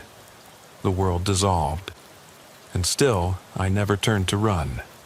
I can still hear the scraping of fingernails on wood as I wake in my own bed, drenched in sweat and shaking so hard I fear I'll shatter the mattress springs. My nameplate feels heavy against my chest, where it's pinned to my uniform shirt, soaked through with perspiration and something sticky I can't name. The clock reads 2:04 a.m., the same time the illusion began back on County Road 13. I shove my feet into boots and rise, every muscle protesting as if I've just climbed from a grave. My radio lies on the nightstand, its green light pulsing like a heartbeat. I pick it up, dead, silent. My phone buzzes. A single unread text. I unlock it with a finger that trembles. "Now." No sender. The wallpaper stares back at me, my family smiling from a Christmas photo I never should have carried in my pocket. I swallow, my throat locked. I force one hand to my belt, searching for my sidearm. Empty, no weapon, no tool, just me in the dark. I step out into the hallway. The house is quiet, too quiet, no furnace, no hum of electronics. Downstairs, the front door stands ajar, the street lamp outside bleeding a sliver of orange across the carpet. I pad barefoot to the door and peer out. The gravel driveway dots the blackness like spilled marbles. No cruiser, no headlights, just footprints leading away, one pair my size, the other enormous, sinking deep into the gravel. I follow them across the lawn, toes curling in the damp grass, until I reach the edge of the woods. The fog clings low, braided through pines and oaks. My reflection wavers in the mist. My breath puffs white in the air. The prints dive into the trees, and an impulse older than reason draws me after them. I plunge into the woods, roots scrape my shins, branches whip at my face. Every step echoes. As I push deeper, I glimpse shapes beyond the fog, silent watchers standing in the darkness, heads cocked at impossible angles. Their badges glint like dying stars. Uniformed forms, but gaunt, attenuated, as if carved from shadows. They do not move, merely observe, silent and patient. Ahead, a clearing opens, a muddy circle ripped bare. At its center stands a rough-hewn cross, no taller than my knee, wrapped in tangled barbed wire. Fresh soil lies heaped at its base. I step forward, heart thudding so hard I feel it in my throat. On the cross hangs my uniform shirt, stained and torn, the nameplate, Martinez, pinned to the front. Beneath it, scrawled in fresh mud, 3 letters, "You." My voice cracks in the hush. "What is this?" The watchers shift as one, heads tilting, bodies creaking like old floorboards. From the darkness, a form emerges, tall, impossibly thin, face featureless in the beam of my dying flashlight. It lifts a hand and draws a single line in the air, a slash that glows faintly. The watchers around the clearing all mirror the motion, slicing the night's air simultaneously. Then, the figure speaks in a chorus of my own voice and others. "It's your turn." I stumble back, chest hollow. The line in the air pulses, then digs itself into the ground. The watchers step forward, each footfall silent in the damp earth. I turn to run, but the forest behind me thickens, trees bending inward to block my escape. My limbs grow leaden, as if the air itself has weight. I wrench my arm free, raise a fist, but my hand passes through empty air. No solidity, no resistance. The chorus repeats, "It's your turn." The words vibrate in my bones, and I feel a yank at my collarbone like an unseen hand dragging me toward the cross. The watchers close in, their breath a cold wind against my face. The tall figure reaches for my nameplate, plucks it from my shirt, and holds it aloft. Its faceless head bows as if in reverence, then tosses the metal badge onto the muddy ground. The clearing fills with a low hum, a gathering of every siren call, every static-laced radio scream I've ever heard. It crescendos until I can't tell whether my own mind is cracking or the world itself is fracturing. Then, in one final motion, the watchers all bring their long arms overhead, forming a silent archway. The tall figure steps aside, beckoning me through. My legs move before I can decide. I cross the threshold, planting my left foot on the bare soil. A shock of cold arcs up my spine. Behind me, the watchers vanish into the fog, leaving only empty night. Before me, at the far edge of the clearing, stands the farmhouse, boarded windows now glaring with flickering light. The porch door swings open by itself. I lift my face to the glow. In the window's reflection, I see that I am no longer alone. A shape stands behind me, pressed against my back. A uniformed body too thin, its nameplate reading Deputy Martinez. I spin, but there is nothing but darkness and that single photograph nailed to the door. My own badge, under it the word, "Welcome." I don't scream, I can't. I simply step forward through the threshold. The boards snap beneath my boots.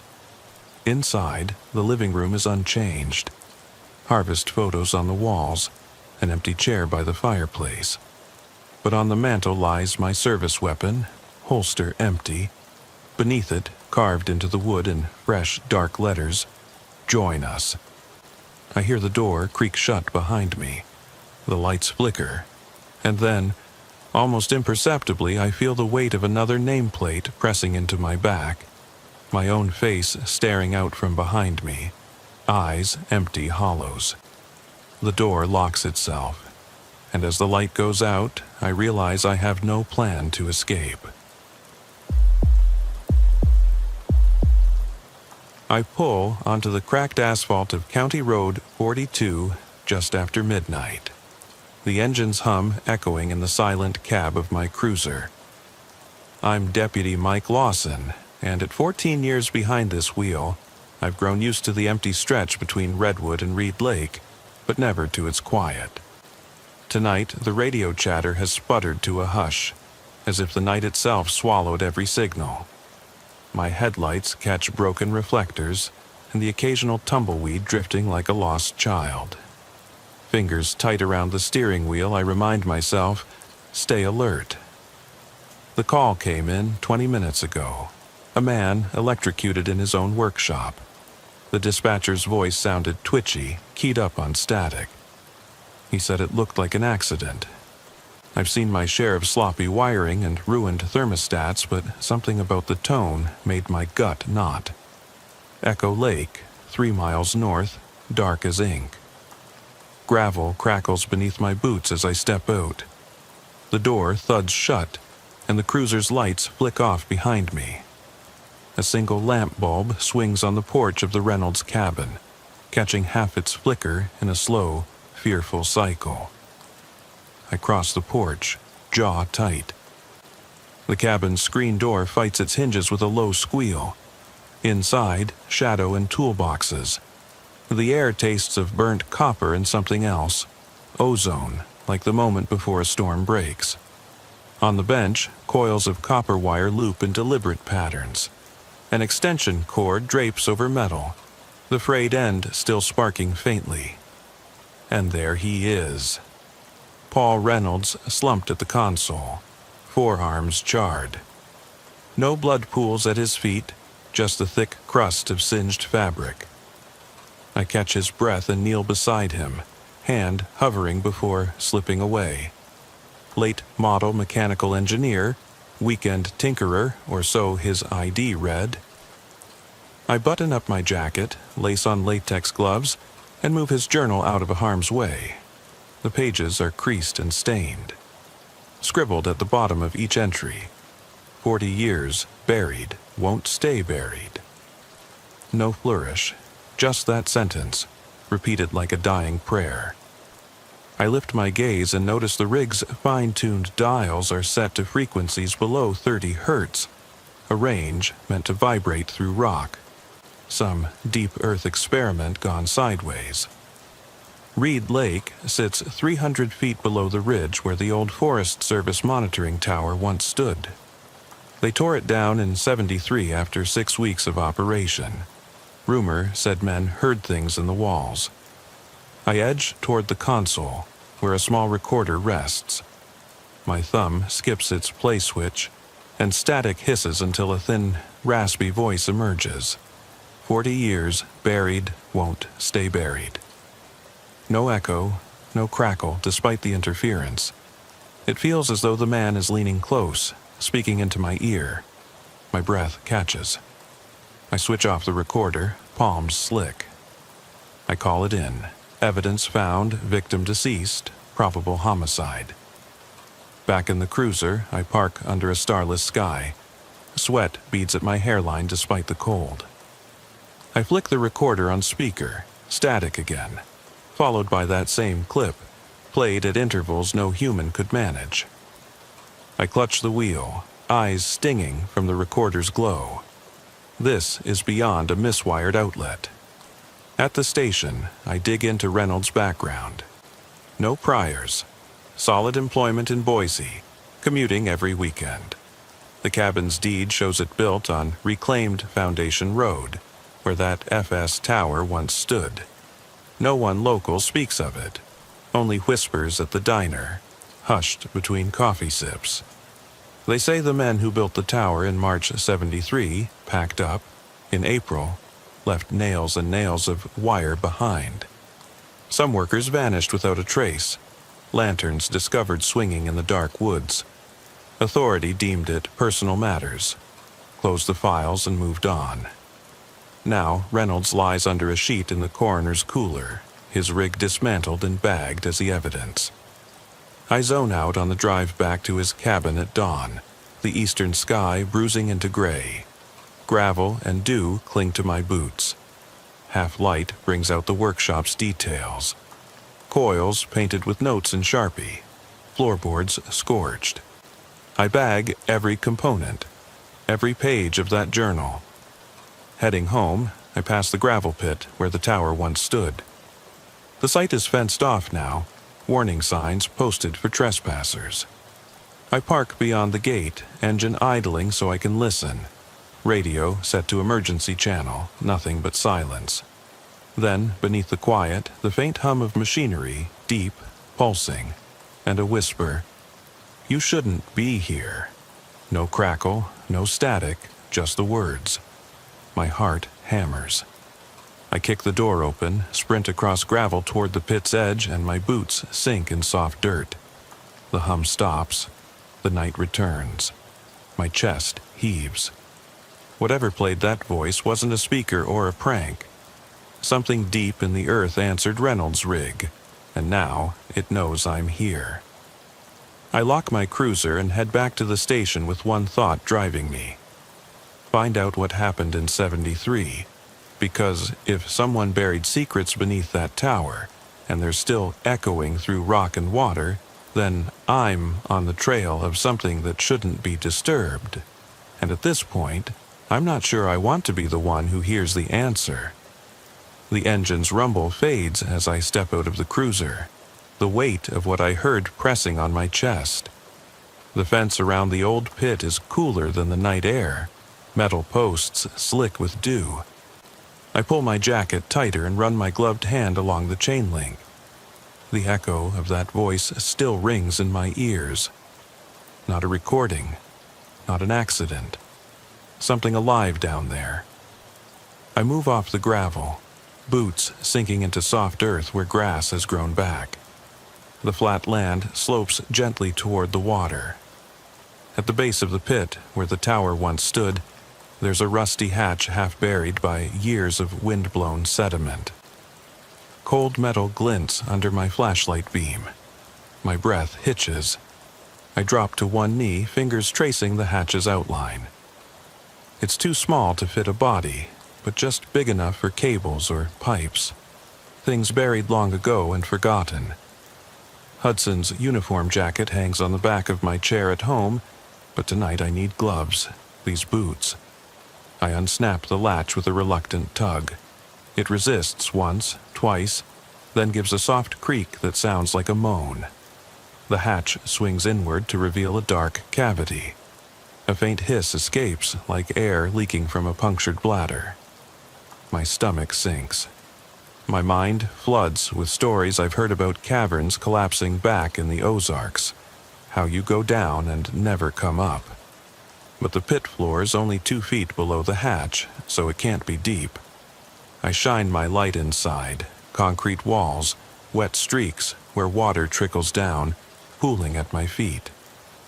The air is damp and musky, carrying the smell of earth and rust.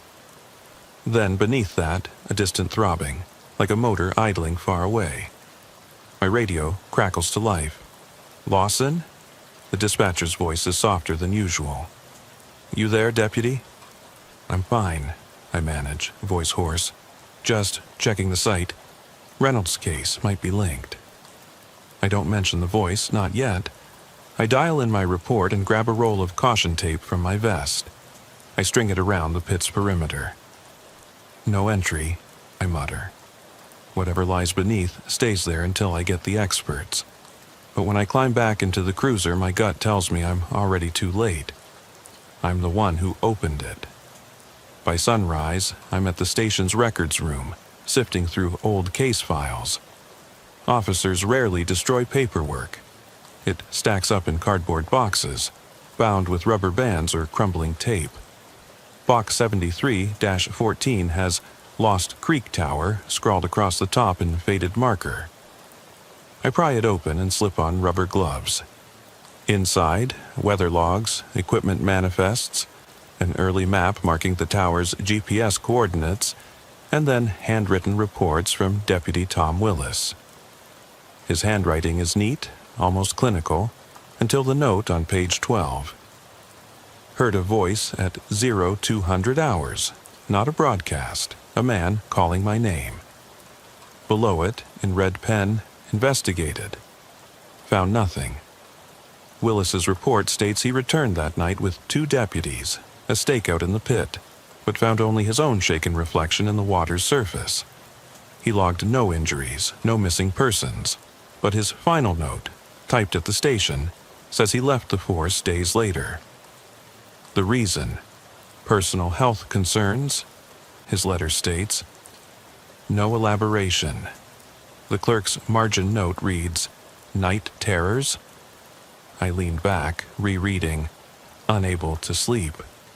Dreams of voices beneath the lake. Imagery of men begging from the water.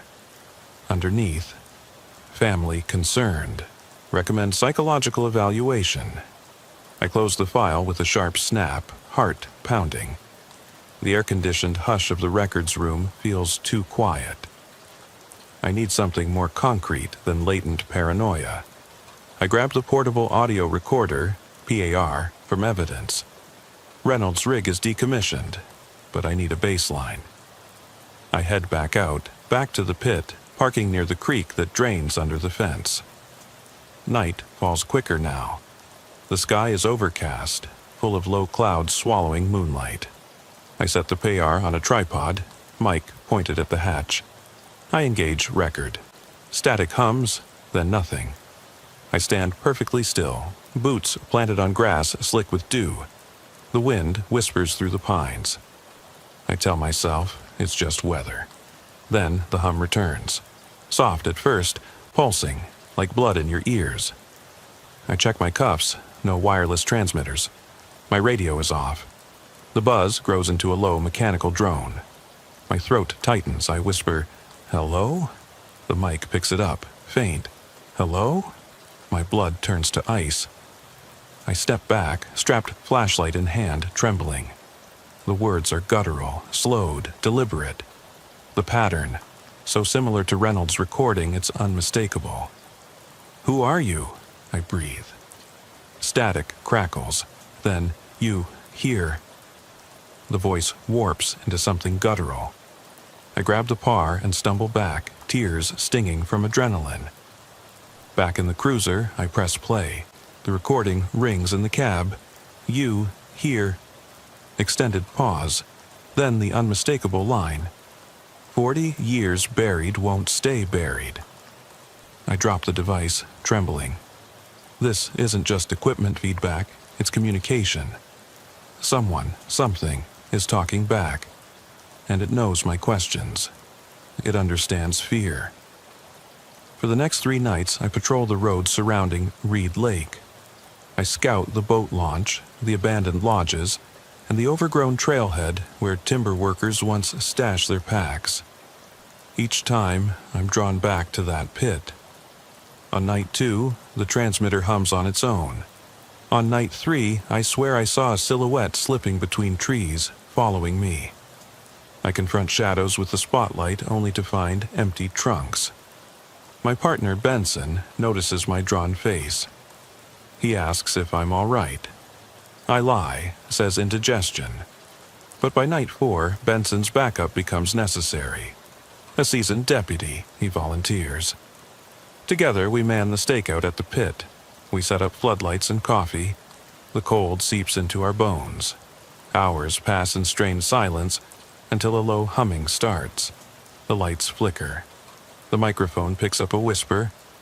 My name, clear as day. "Lawson," I shout. "Who's there?" The hum intensifies, vibrating through the ground. Vehicle lights across the field flick on. Dispatchers tracking our cruiser signals. Then, a lone headlight sweeps across the pit. An unmarked van parked against the fence. No license plate. Doors locked. The hum fades as the headlight traverses away. We hit the siren, but the van disappears before our eyes, swallowed by the night. My radio bleats for dispatch.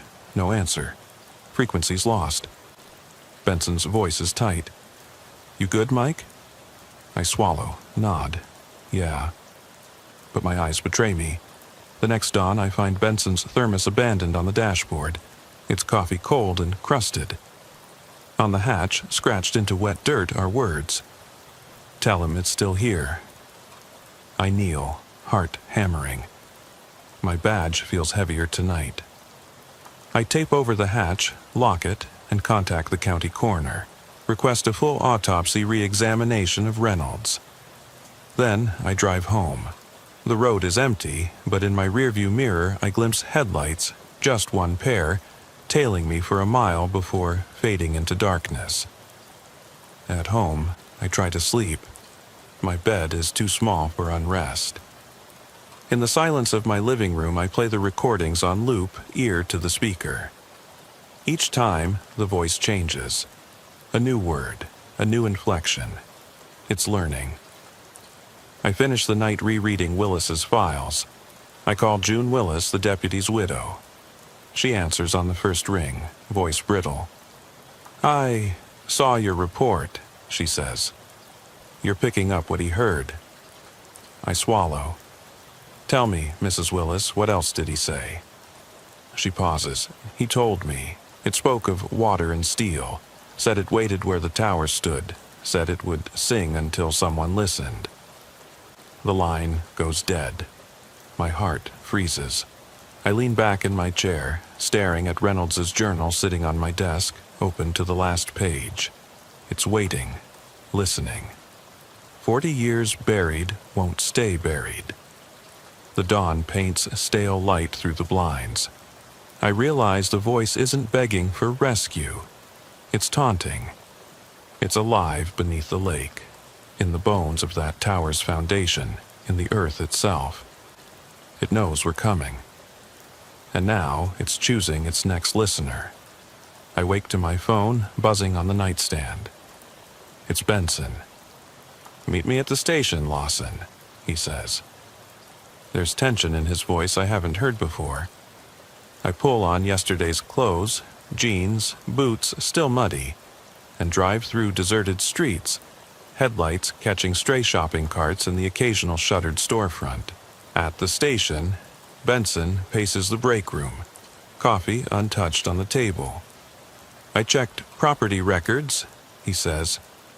"Reynolds' workshop sits on state land that was leased 20 years ago by someone named Mercer." I recognize the name from my notes, Dr. Alan Mercer, the geophysicist who signed off on the 1973 project. We grill each other over takeout tacos in the pale, fluorescent light. The world outside is quiet, the only sound our voices echoing off concrete walls. Every instinct tells me we're crossing a line, stirring up something that wants to stay buried. Still, I can't stop.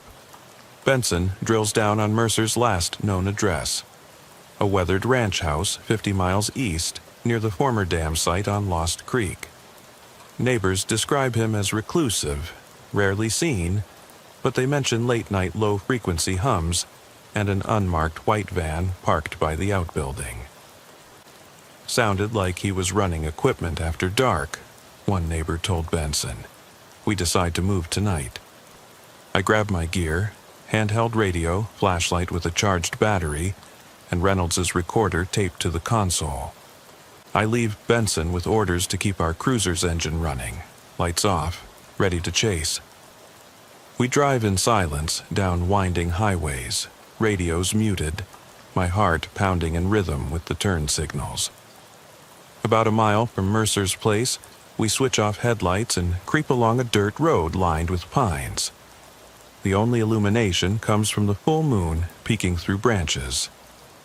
When we arrive, the ranch house sits empty beneath a slate-gray sky. The once white paint has peeled away. A sagging porch wraps around the front, broken windows shuttered with plywood. Out back, a single garage door stands ajar. A faint orange glow seeps from inside. Loose gravel crunches beneath our boots as we approach. I motion to Benson to stay low. My breath puffs in the cold air as I slip inside. The garage is cluttered with field equipment. Tripods, cables coiled like serpents, steel cases stamped USGS. At the far end, Mercer's low-frequency transmitter hums, cables snaking into a hole cut into the concrete floor. The hole's cover lies discarded, an oval of steel revealing darkness below. Water drips from unseen pipes, and the beam of my flashlight catches a sheen of oil on the surface. I crouch beside the hole, drop Reynolds' recorder on the edge, and press record. The hum surges beneath us, and I feel the metal beneath my knee vibrate. I speak into the recorder in a low whisper. "Deputy Lawson, location Mercer's site. Low-frequency rig engaged, humming at approximate frequency 25 Hz. Observed open shaft leading to subsurface cavity." My knuckles whiten.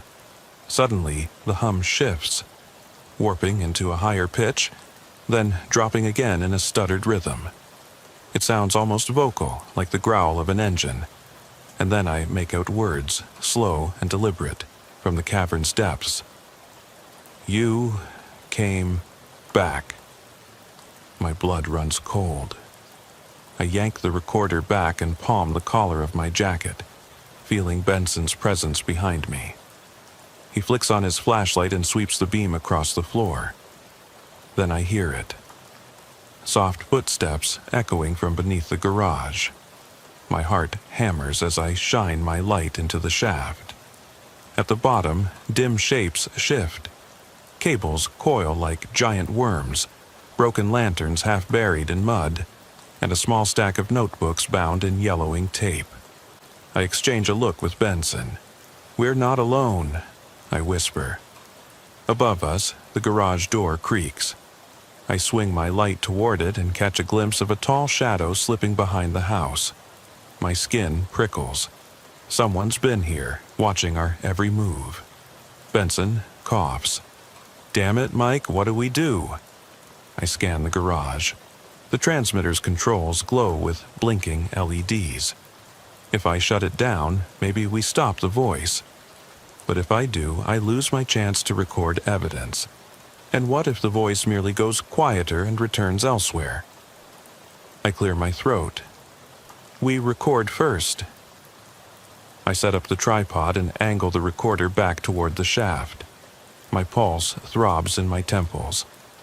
I place one hand on the edge for balance and lean in. The hum swells and then warps. Sloppier this time, like a radio dial sliding between stations. Then a voice, distant but clear. 40 years buried. It glitches as if rotating on some unseen turntable. Then, will rise. My stomach churns. I hit stop. The recorder's red light fades. I nod to Benson. Time to go. We back out of the garage slowly. The hum dies with our retreat. Outside, the night air feels frigid, sucking the warmth from my lungs. The gravel road glints in the moonlight. The shadow across the field has vanished. The ranch house stands silent, as if nothing happened. We pile into the cruiser, doors slamming in unison. I shove the recorder onto the passenger seat and stomp the gas. The tires skid on loose dirt as we speed toward town. Behind me, the ranch house shrinks into the darkness. At the station, I immediately plug the recorder into a computer and transfer the files. My office light burns through the night as I listen on headphones. Static crackles, followed by the unmistakable distorted hum and that same tortured voice. Will rise. My stomach knots. Below Murray Reservoir, they sank those 3 timber workers never found. If something's rising now, I don't want to imagine how high. Benson watches from the doorway. "What now?" he asks. His face is pale. I rip open Reynolds' journal and flip to the final page. He'd scribbled coordinates under the last entry, coordinates that match a survey marker on top of the ridge, not far from our experiment. "We go back," I say. By 2 a.m., we're geared up again. Flashlights, cameras, extra batteries. I leave Benson with orders to mark the trail behind us. I carry the recorder in one hand, my revolver strapped under my jacket. We hike through the pines, following a game trail until the trees part and reveal the ridge. The old metal survey marker stands crooked at the edge. Wind rattles the branches, carrying the hum from far below. I set the recorder on the marker and hit record. My voice comes through tinny. Deputy Lawson, live test at 1973 monitoring site. Frequency source unknown. Request immediate backup. I step back, heart in my throat, and hold my breath. The ground beneath the marker thrums. Gravel skitters across bedrock. Then the voice comes. No static this time. Found you. It echoes around us, as if bouncing among the trees. I shine my light across the ridge and see nothing but darkness. Benson fumbles at my side. "Mike." I press play on the recorder, hoping for clarity, but the voice repeats, louder. "Found you." My blood runs cold. A snap echoes behind me, like a branch breaking under weight. I spin. There's nothing but shadows swaying in the moonlight. My breath catches. I fumble for the radio mic. "Dispatch, this is Lawson."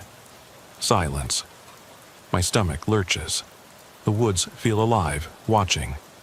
I look back at the survey marker, now vibrating so violently it threatens to tip over.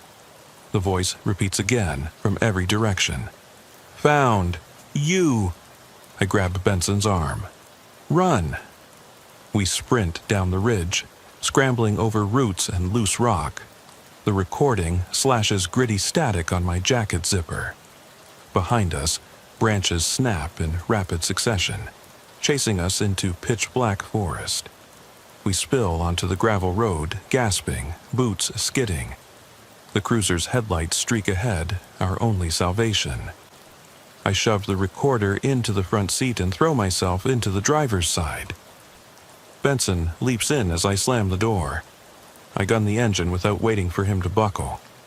The tires spin, snapping gravel under rubber, and we surge forward. Behind us, I hear it once more. Faint, but unmistakable. Bound, you. The night swallows the sound, leaving only the roar of the engine and my own ragged breathing. I glance at the recorder on the seat, its red light pulsing softly. We've stirred something ancient, something that won't stay buried. And tomorrow, when the sun rises, I may be the one who has to decide whether to chase it further, or let it bury me alive in its darkness. The cruiser's headlights carve a tunnel through the darkness as we barrel down County Road 42, but I can't shake the weight behind us, the feeling that something is riding in our wake. My knuckles ache from gripping the wheel, and my shirt clings damp to my back. Benson's breathing has finally stilled, but his shoulders rise and fall like waves caught in a storm. I glance at the recorder on the dash. Its little red light pulses, as if marking the beat of something alive and pulsing beneath the earth. We reach the station's garage in silence. I kill the engine, and the world tilts into a suffocating hush. The only sound is the recorder's soft beep. I snag my flashlight and step out first, leaving Benson slumped in the passenger seat. His eyes are wide with fatigue. "You getting this logged?" he rasps. "I'll handle evidence," I say, my voice cracking half an octave higher than usual. My boots pound the concrete slowly, each step echoing like a gunshot. In the evidence room, I set the recorder on the metal counter and hit play. The speakers crackle, and that same haunting voice drifts out, clearer than ever. "Found. You." It hangs in the air for several seconds, then fades into static. I reach over and hit stop, then slip the unit into an evidence bag. My breath catches and I brace against the counter. The hum of the station's HVAC feels intrusive, artificial. Out there, somewhere, the earth rumbles with something beyond our understanding, and tonight it spoke directly to me. Behind me, the door swings open. Benson stands in the doorway, coffee cup in hand. He sets it on a nearby desk, but all I see is the way his hand trembles. "What's next?" he asks, voice low. I rub my eyes. "We dig into Mercer's background," I reply. "Find out who he worked for." I think of the white van, the midnight hums, the cables snaking into the floor. Mercer was just a pawn, or maybe the guardian of something that nobody was ever meant to discover. The next morning, neither of us gets any real rest. I prop my elbows on my desk and stare at the caseboard, a spiderweb of photos, maps, and timeline notes. Mercer's name is circled in red, connecting to Reynolds, the original 1973 tower crew, Willis's missing report, and the pit hatch. There's a typed memo from the U.S. Geological Survey, an obscure footnote in the county library, mentioning a Phase 2 equipment recall and intelligence restrictions, dated April 15, 1973. That's the night they abandoned the tower. I trace the date with my finger. The night the men vanished. The night the voice first whispered through the limestone. Benson enters, flipping through Mercer's personnel files. He tracked Mercer's clearance level, career progress, and known associates. "Listen to this," he says, pushing a crumpled memo my way. "Project Afterglow, authorized by Department of Energy, codenamed Operation Resonant Echo. Objective: develop subsurface communication via aquatic resonance fields." My pulse spikes. Aquatic resonance fields. Echo Lake was viable. Reed Lake, too. Any deep body of water connected to limestone caves could act as a natural amplifier. The reverberations bouncing through the caves would carry voices, data, or, apparently, something far more sinister. The memo continues. Personnel may be subject to cognitive stress from prolonged exposure. Institute rotating shifts and psychological screening.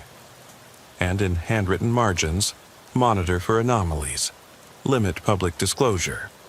Someone scratched out limit public and replaced it with absolute secrecy. I leaned back, head in my palms. Reynolds found out what Operation Resonant Echo really meant. A loophole in physics they hadn't nailed down. A drift in the protocol that opened a channel between rock, water, and something that responded. Something that felt alive. Over the next 24 hours, we pull every document we can. Blueprints of the 1973 Tower Foundation, seismic survey notes, internal memos referencing acoustic feedback loops. We're drowning in classified jargon, but the story is clear. They built a technology to speak through the earth and, in the process, uncovered something speaking back. Then they buried it, all of it, under concrete and silence. That evening, after Benson leaves for a scheduled briefing with the county commissioners, I sit alone under a bare bulb, sipping stale coffee. My mind races with possibilities. Organisms, electromagnetic echoes, or something unearthly masquerading as science. My fatigue warps time.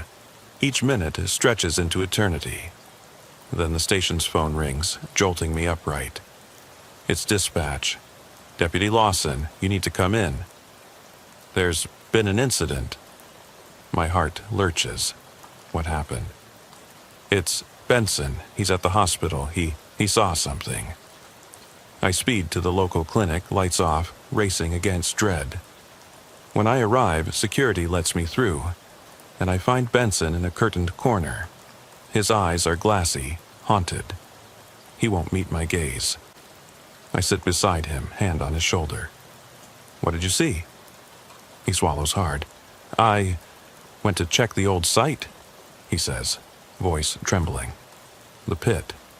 Wanted to see if the recorder picked up anything new. I set it down next to the hatch, stepped back, and something moved, a hand, a shell of a hand rising through the water. I ran, I swear I did. My blood runs cold. You, I start, then swallow. Benson shakes his head. I don't know, he murmurs. It was pale, crawling up the ladder, then it looked at me, and I heard it whisper your name. I close my eyes, fighting nausea. The station hasn't told media. They don't need a panic. I tuck a blanket around Benson's shoulders and lean forward. Rest, I tell him. I'll take care of it.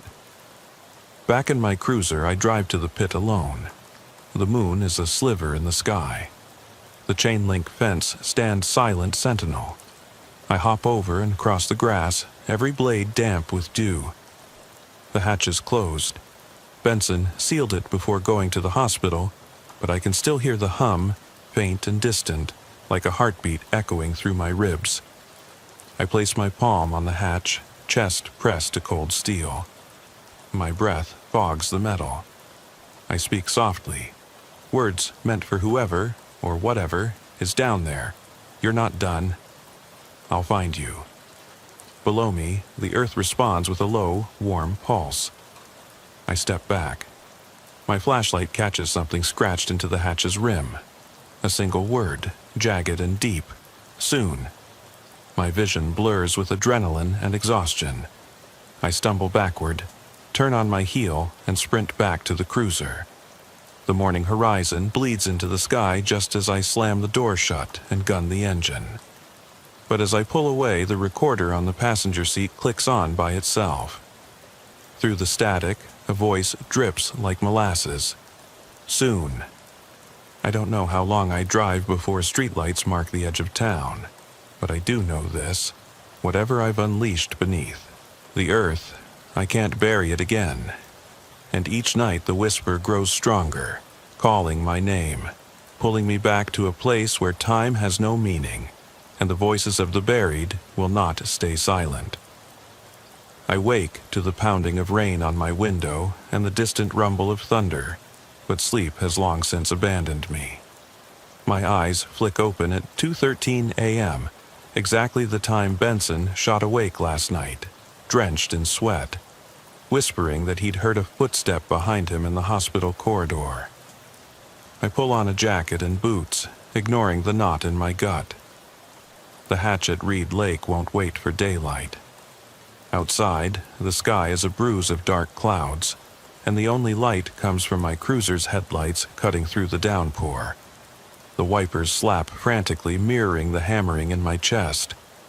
Benson texts once from his hospital bed, "I can't. Too weak." I don't respond.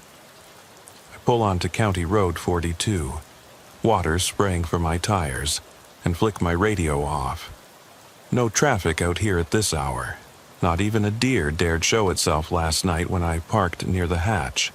The old pit gate groans in protest as I lift the chain and step onto sodden grass. Every blade is slick with rain. I flash my light down at the hatch. The steel rim is etched with fresh scratches, deeper than the ones I saw before. Carefully, I lean in and push the latch. The hatch tilts inward on wet hinges, sending a hiss of trapped air into the storm. I lower myself into the cavity first, boots hitting cold concrete. Water sloshes around my ankles, carrying the stench of earth and rust. Rainwater drains through cracks above, forming tiny waterfalls at the joints of the walls. My light catches glinting objects half buried in the mud. Fragments of old lantern glass, a rusted screwdriver, and a single tile from Mercer's floor. Paint flecked steel beneath the ripple of water. The hum is absent, which makes the dark feel alive, waiting. I move toward the shaft where cables once curled downward. Now it's empty, gaping like a mouth. I shine my light inside. Nothing but dripping water and sodden earth. I speak into the dark in a low voice. "I'm still here." Silence. Then a drip, water hitting my helmet. My breath fogs the beam. I hold perfectly still, listening for a response. Instead, my radio crackles to life. "Deputy?" Reply. It's the dispatcher. He's keyed in by mistake. I kill the radio and yank out the battery. A shout of static dies in my ears, replaced by the drip-drip of water and distant thunder. I grip my flashlight tighter and descend the ladder carved into the wall. My palms sweat, boots slip. Each rung brings me closer to something I'm not sure I want to find. At the bottom, the cavern opens into a larger chamber, wide enough to stand upright. The concrete floor gives way to rough stone, slick with algae. In the center lies a shallow pool fed by a dripping pipe. The pool's surface ripples without wind. My light finds movement beneath the water. Bones. Small fragments at first, then half a skull, teeth scattered like broken quartz. My stomach twists. These must be the remains of those timber workers, finally unearthed after 4 decades. I crouch, heart thundering, and the beam catches wet footprints trailing away from the pool toward a dark tunnel. Something heavy shifts in my mind. The voice, the hum, the things I've seen, nothing about this is just geology. I stand and follow the footprints, each echo of my boots resounding off the walls. The tunnel slopes downward, every step darker until my light trembles. Then I hear it. A soft scrape, like a nail on concrete. I freeze. My breath clouds in the beam. The tunnel opens into a smaller niche. Rusted cables coil around stone pillars, vibrating faintly. At the far end, a figure sits hunched, back to me, thin coat plastered to its frame by the damp. My voice catches. "Hello?" No response. The figure shifts. A single shoulder jerks. My light swings across arms too long, skin too pale, and down to a face I recognize. Dr. Alan Mercer. He turns slowly. His eyes are glassy, unmoving, yet they focus on me with unnatural intensity. He lifts one trembling hand and points at the pool. I swallow hard. What are you doing here? Mercer's jaw works, and from cracked lips comes garbled speech. They told me to guard it, to keep it quiet. He stands, limbs locking into brittle shapes. He steps forward. The floor quakes beneath me. I draw my flashlight back, heart slamming. Back away, Mercer, I warn. This ends now. He cocks his head, voice soft, yet echoing in the chamber. It never ends. His hand drops, and the cables behind him shudder, as though alive. Then the hum returns, low, feral, rising to a roar. My flashlight flickers. Water drips faster. I raise my voice. Move, Mercer, or I'll... Before I can finish, Mercer's head snaps upward, face twisting. His mouth opens, but no human sound emerges. From the cables, a chorus of distorted voices emerges. Hundreds layered in static. 40 years. Buried, won't stay buried, rises again. The chamber trembles, stones falling from overhead. I raise my flashlight, but the beam fractures in the humming darkness. Mercer lifts his arms, chanting in that broken, otherworldly voice. The tunnel behind me collapses into rubble, cutting off my retreat. My blood runs cold. I scream, "Benson! Dispatch! Anyone!" But the roar drowns my voice. Then everything goes dead silent. My ears ring. I hear a drip of water, one drip, then another. First turn. Mercer and the cables are gone. The pool's surface is calm. In the center of the niche lies a recorder, Reynolds's rig, its red light blinking. I step toward it. My boots splash. I kneel and press play. The speaker crackles, then speaks in a voice that is neither wholly Mercer's nor wholly the machine's. You found me. Now I find you. The light on the recorder's display blinks off. Behind me, the passage into the chamber groans. A deep, hollow sound like a door opening. First turn. In the gloom, two shapes stand at the tunnel's mouth. Not Mercer, not human. I scramble to my feet, but the ground shifts beneath me. The recorder slips from my grasp, clattering as it spins to static. Lightning flashes overhead, illuminating their forms. Long-limbed silhouettes, features obscured by dripping stone, eyes glowing like fractured glass. My breath catches in my throat as they glide toward me, silent as the night. The storm outside reverberates through the earth and through me. Every instinct screams to run, but there's no path back, only darkness closing in. And then a whisper at my ear, cold as the lake's depths. I'll make you one of us, I scream. The recorder falls silent. My light winks out. The chamber swallows me, and the earth beneath County Road 42 hums its ancient, terrible song. Rain lashes my face as I claw at the slick rock, scrambling to my feet in the blackness. My flashlight slips from my sweaty palm, clattering into the pool, its beam skittering across the cavern walls before sputtering out. For a heartbeat, there's only the rush of blood in my ears and the drip of water echoing in the chamber. Then I hear it. Soft, deliberate footsteps reverberating through the tunnel. Two pairs, slow, unhurried, closing the gap between me and the surface I can't reach. I force myself to move, legs trembling, lungs burning. I shove against the damp stone wall, backsliding, heart pounding so loud I'm sure it will burst through my ribs. I fumble for my revolver at my side, teeth chattering as I pull it free. The metal is slick with condensation, but it feels solid in my grasp, the only tether to reality in a place forsaken by logic. The footsteps stop. A wet hiss rises from the darkness. I level the gun, voice raw.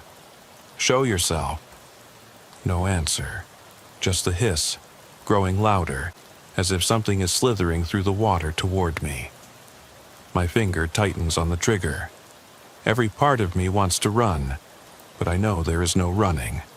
The entrance collapsed, and I'm the prey. Then, out of the blackness, two figures glide into the faint circle of my dying light. They're gaunt, ribs like broken fence posts under pale, slick skin. Their heads tilt in unison, eyes too large and too bright, reflecting my terror back at me.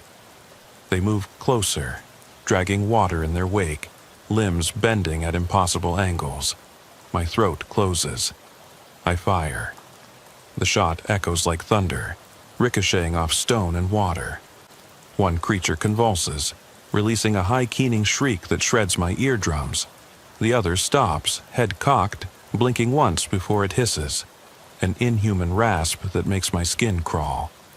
Died, to guard, it lunges. Pain rips through my shoulder and I crash backward into the pool. Ice-cold water floods my boots, rising over my ankles, then my knees. I fire blindly 2 more times, each blast sending tremors through the chamber. The creatures vanish into the murk, and the echo of their rasping words chills me. 40 rises. My revolver clatters to the floor as the flashlight brightens, the battery's last gasp throwing shards of light across the water. I scramble toward the ladder carved into the wall, each rung a slick mosaic of algae and blood. My shoulder burns. I taste iron on my tongue, but adrenaline propels me upward. At the hatch, I shove it open and heave myself out, gasping for air as the storm pounds me. The hillside under the pit shifts, and dust cascades down, sealing the shaft behind me in a grinding roar of collapsing stone. I lie on the grass, water streaming off my jacket, coughing up water in fear. The recorder lies on the ground beside me, cracked but still blinking. I drag myself forward and pocket it, panting so hard I fear I'll black out. The rain washes the blood from my face, but nothing clears the memory of those pale shapes, of the keening shriek that followed me out, of the rasped promise of rising. Sirens call in the distance. Benson's backup, finally alerted by the escaped signal of my failing radio. They find me half buried in mud, waterlogged and muttering about shapes in the dark. They haul me to my feet and help me toward the cruiser. I glance back at the pit. The entrance lies hidden beneath fresh rubble, silent again as if it never existed. My shoulder bleeds through my shirt, warm and insistent. At the station, they patch me up, but I hardly notice the needles or the antiseptic sting. I sit in the evidence room, cradling the cracked recorder, watching its red light pulse like a heartbeat. I press play. Static at first, then that same distorted voice, only it's different, fractured into multiple layers. Died, to guard, rises, with us. I yank out the headphones and stare at the dark cell of the pit in my mind. My hand trembles as I place the recorder on the desk. I know the truth now. Whatever they buried beneath that foundation never stayed buried. It fed on fear, on the hum of low frequencies, on the guilt of those who covered it up. And now it's free, closer to the surface than ever. They'll seal that pit again. They'll claim the cave-in was natural. They'll file the incident under unexplained circumstances and move on. But I can't move on. Nothing after tonight can be called normal. Every patrol along County Road 42 will echo with the memory of those creatures, and every time I hear static on the radio, I'll flinch. I stand and pack my gear. I have one final task: to destroy these recordings, to bury the evidence before someone else listens and goes down there. But my fingers hover over the delete button, and I hesitate. Because deep down, I know they're not done rising. Even if I erase every file, even if I seal the pit with concrete and steel, Something in the earth remembers. It's waiting for me, waiting for the next night, the next curious soul, the next accidental whisper into the void.